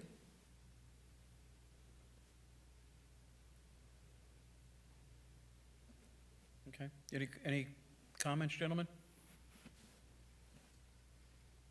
I think there's, as far as the enclosure, was there a direction from the board as to what would be the requested approach? I'm getting the sense from, my question was, could we mound it? And Ms. Cutt brought up a very important thing, that the code really says that the tank should be buried, and that testing the tanks is normal for it says that there's no danger in having an underground tank from a testing and safety perspective. That would obviate, I think, a lot of the concerns from a visual perspective. I don't know if that obviates your concern, but I've heard you, okay? I mean, I'm not gonna, no, we're done. Just, Mr. Riel mentioned that there was some commentary from the fire department. Okay. And I believe that in conformance with what Ms. Cutt had said, if the tanks are buried, the fire department would be much more amenable to approving. Excuse me, let me. That's it for me. The fire department has not said anything about this, so am I correct, Scott? Well, they issued in the a report memo that I based on saw. the conceptual site plan, but They will later. Yeah, it's part of their job. DRC, yeah, and in addition to fire. I think the memo in response to the conceptual site plan is relevant. No, their memo here said that they had no objection. Unless I saw that in our backup, unless. Yeah, I believe they just wanted to. But they were looking at it as a junkyard. I think they issued this standard comment that they want to see, Yeah. a plan, and that's typically. Due to the fact petitioner is detail. able to meet all the fire department requirements at this time, we have no objection to approve the request for variance. However, petitioner must maintain all proper fire department access per chapter 18, and additional comments may follow throughout the remainder of the permitting process. The building shall be in compliance with all NFPA standards prior to receiving fire department approval. And that's. So at DRC, fire is part of it. Also, SEPTED review for safety and security, very, very important component to the DRC site plan review process. So those will be thoroughly looked at and vetted, all applicable standards. Okay. Gentlemen? Mr. Rielli, so if we were to, could one of the variances be, because there's certainly some major site differences, right? As described, if we were to pull, is it possible to pull a variance or to proceed with one or the other, and what would the approach be? Yeah, you can withdraw one of the requests before. Yeah, you can withdraw anything you want. Okay. What are you withdrawing? Both. Yeah, that's for the tanks.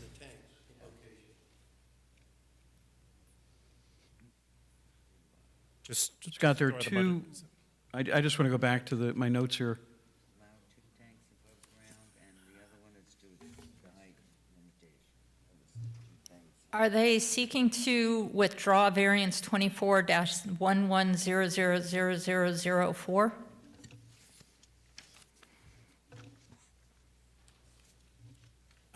You're gonna, what are you withdrawing?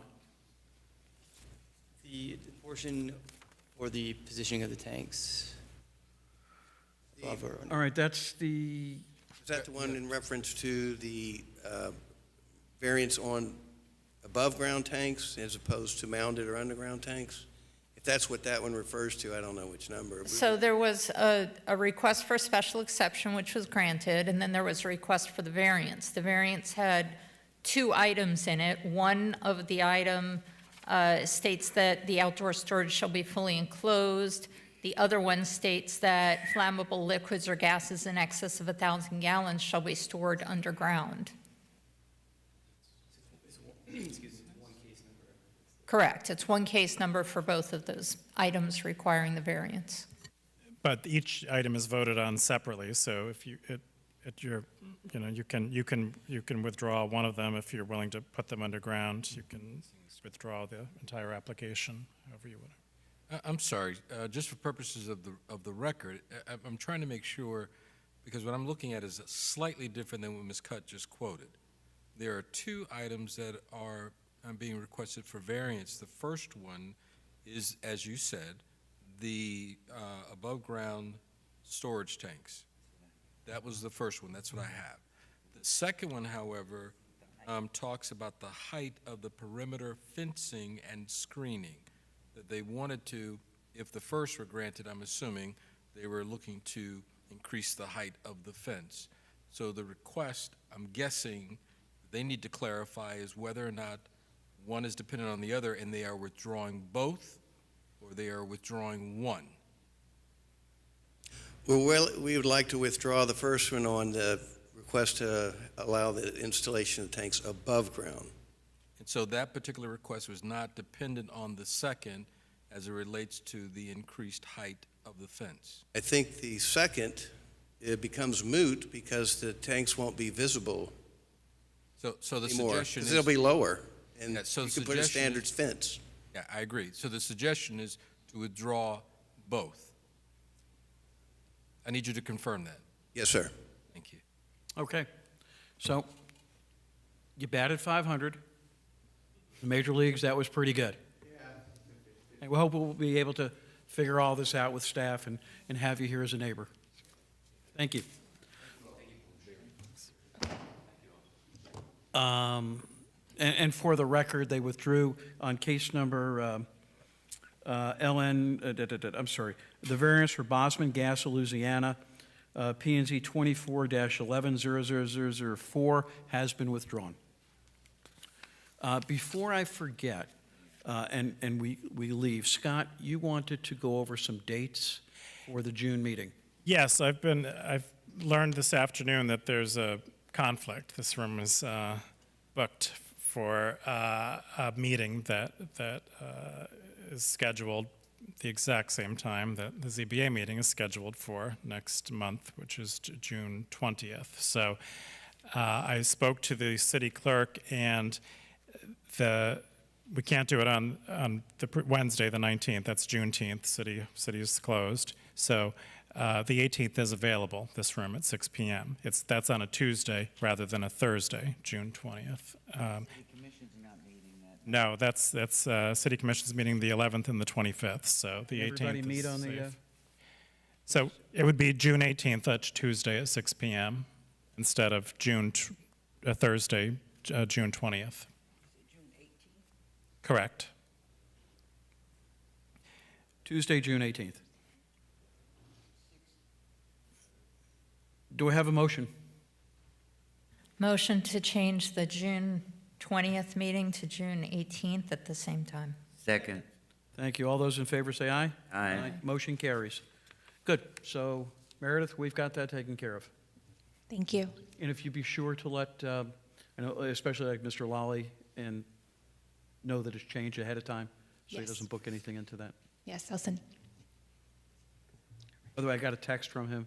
His baby was up to 103 and a half, so they had to go, I think they went to the doctor or the hospital or something.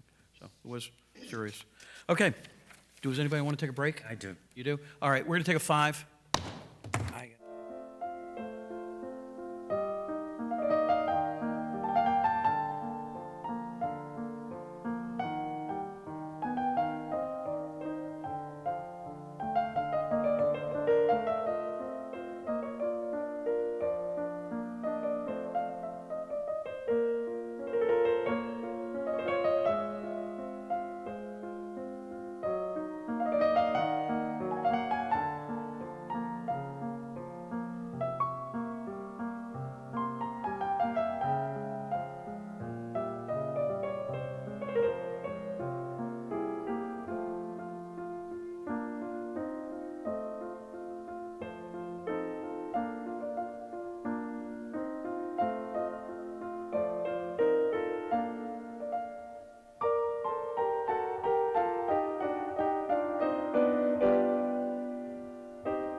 We have two more up here. The next one is item number 8, LN 600. I'm sorry, it's a special exception for CAPI 3204-3208 Northeast 9th Street LLC. It's a special exception, P&Z 24-170005. Mr. Saunders. I am so sorry.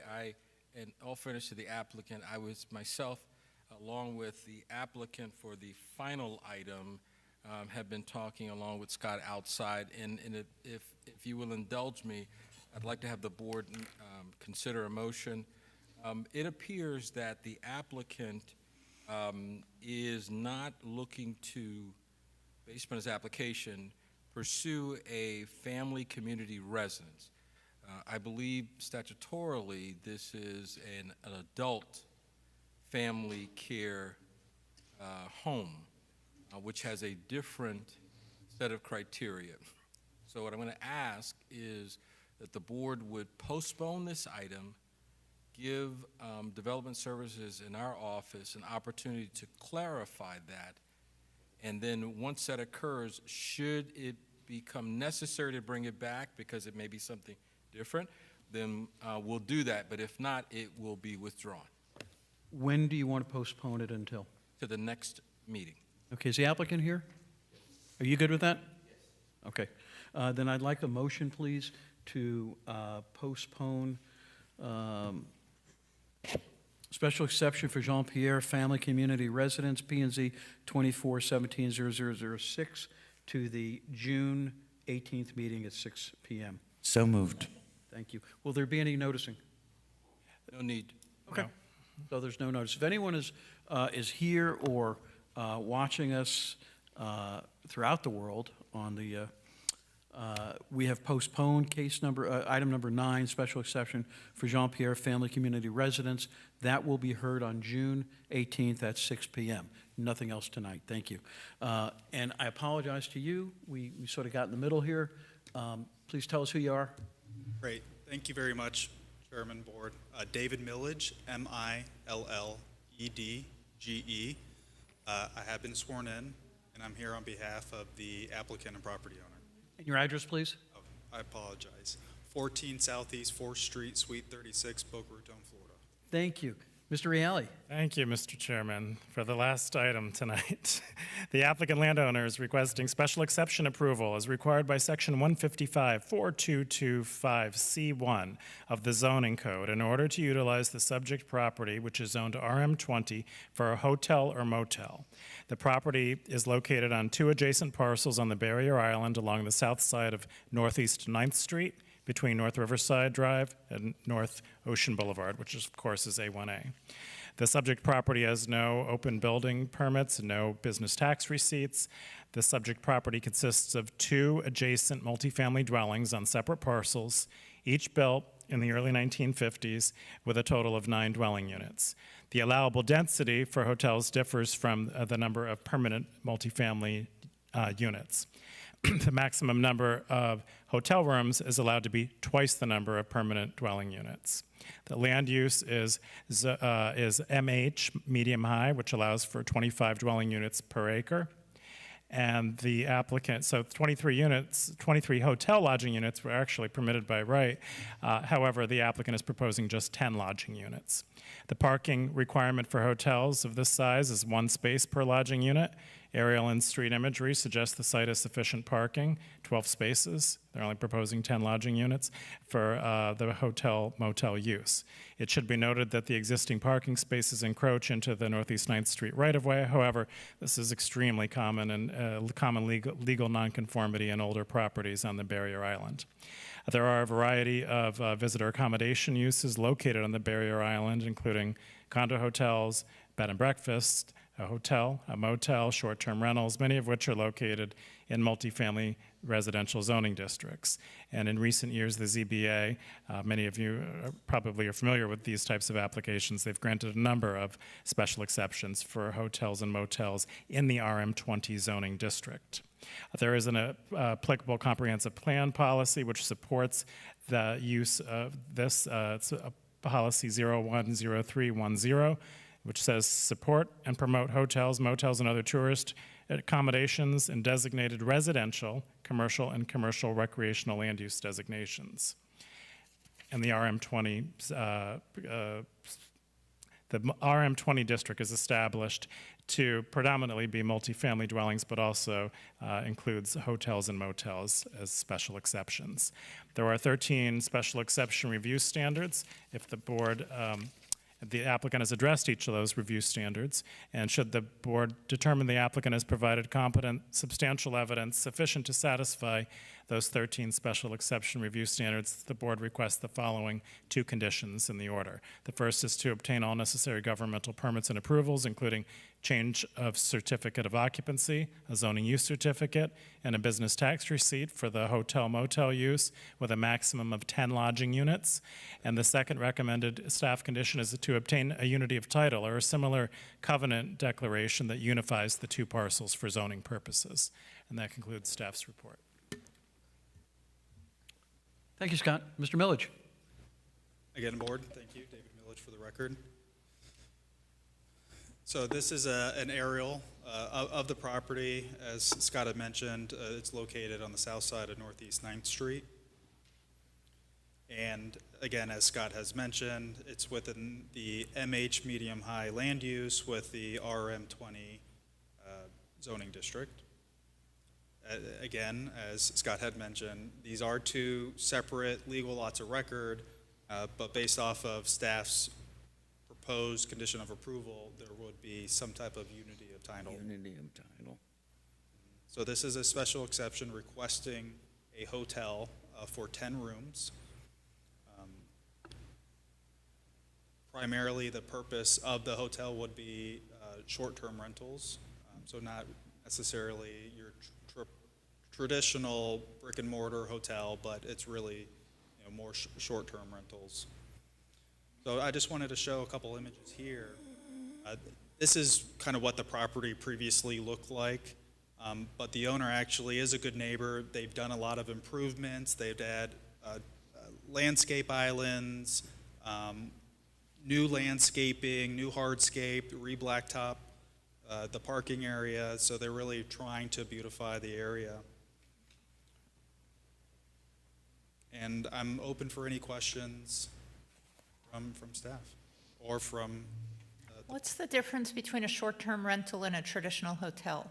So from my understanding is that once a building has more than 4 units available for short-term rentals, then staff has opined that it's considered a hotel. That's correct. So they can operate as an Airbnb, but in our zoning, it's considered a hotel or motel use. Well, how long is short-term rental? Is that one night? Is that 1 month? Is that? I think there's. Well, I think traditionally a short-term rental is anything under 6 months. So currently the property is being operated just as a typical rental, so they have long-term tenants there. Meaning 1-year leases? Yeah. It would be over 6 months if that's the threshold. I don't know. I haven't seen the leases. I've asked the question from the property owner, how is it being used today? Because I wanted to make sure that we're not doing anything, against code. So yes, it's short-term is not intended to be a year lease like it currently operates, presumably operates because it's approved as an apartment building.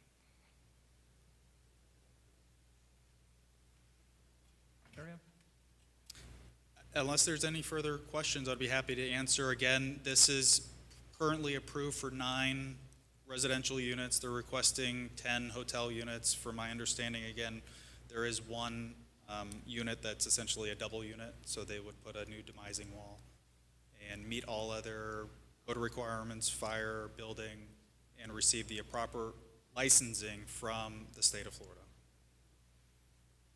This is a public hearing. Does anyone wish to speak in support? The ghost in the back of the room. Hearing none, does anyone wish to speak in opposition?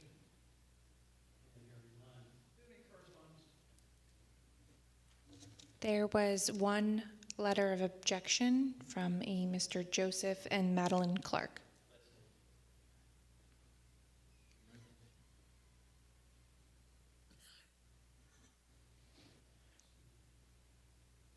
Should be the last.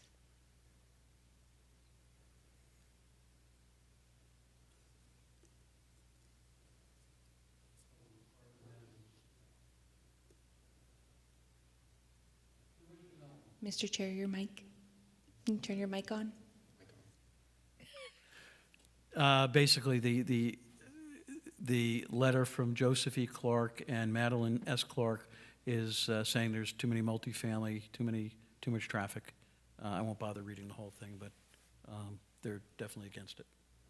I think, if I may, I don't want to read into the letter, but I think they may be under the assumption that this is going to be demoed and turn into a traditional hotel motel.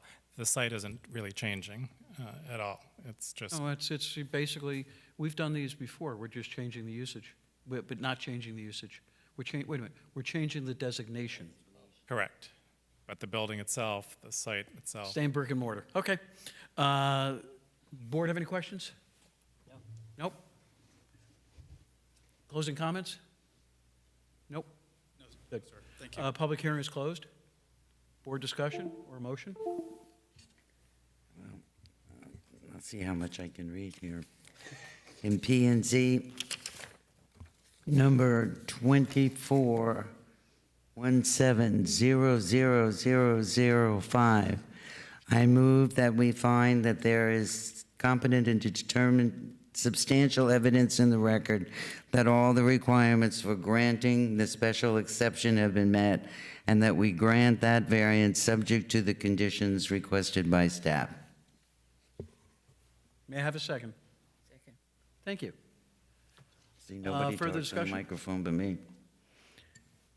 Please call the roll. Charlotte Burry, Yes. Linda Thomas, Yes. Penny Cutt, Yes.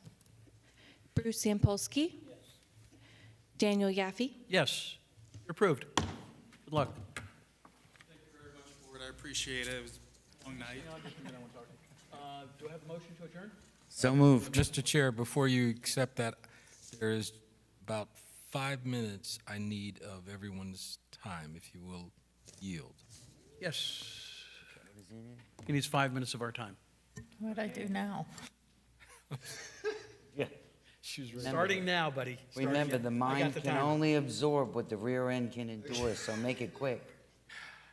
I know this board takes a lot of time to take the materials that are being provided by staff, to absorb those, and to then analyze the cases that are before you.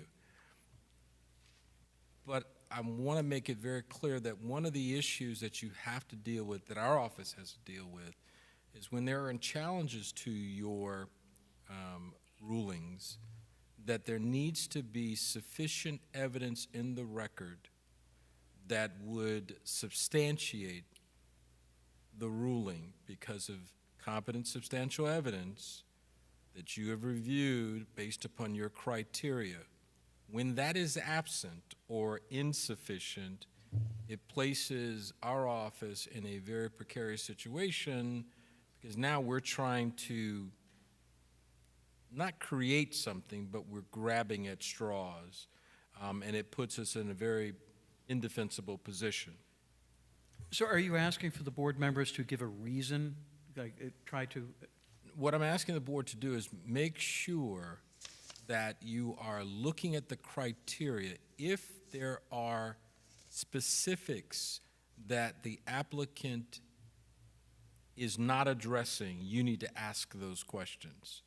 Because when you are silent, that's a problem.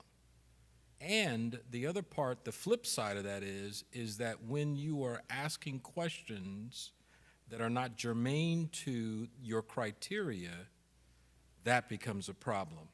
There is a very recent matter that is, I can assure you, is going to be a very contentious, and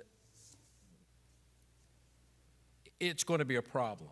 Because, again, the criteria is very clear, but what's not clear is when this board is making decisions on occasions, whether or not they are grappling with the criteria that's applicable to that application.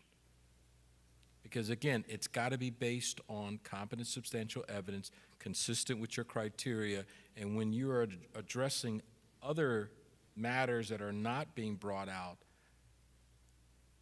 you leave the city open to being challenged. All right, so I'm mentioning it because I've seen it, and it means items will be coming back, or it means that in a petition for cert, we're going to lose. So we need to be able to substantiate in every instance. You'll even hear me sometimes try to emphasize the criteria, because what I'm doing is alerting you that make sure that you are looking at that criteria intently in order to ask the right questions that will endear the kinds of support you're looking for. Thank you, Mr. Chair. Thank you. Anything else to discuss tonight? Then we are adjourned.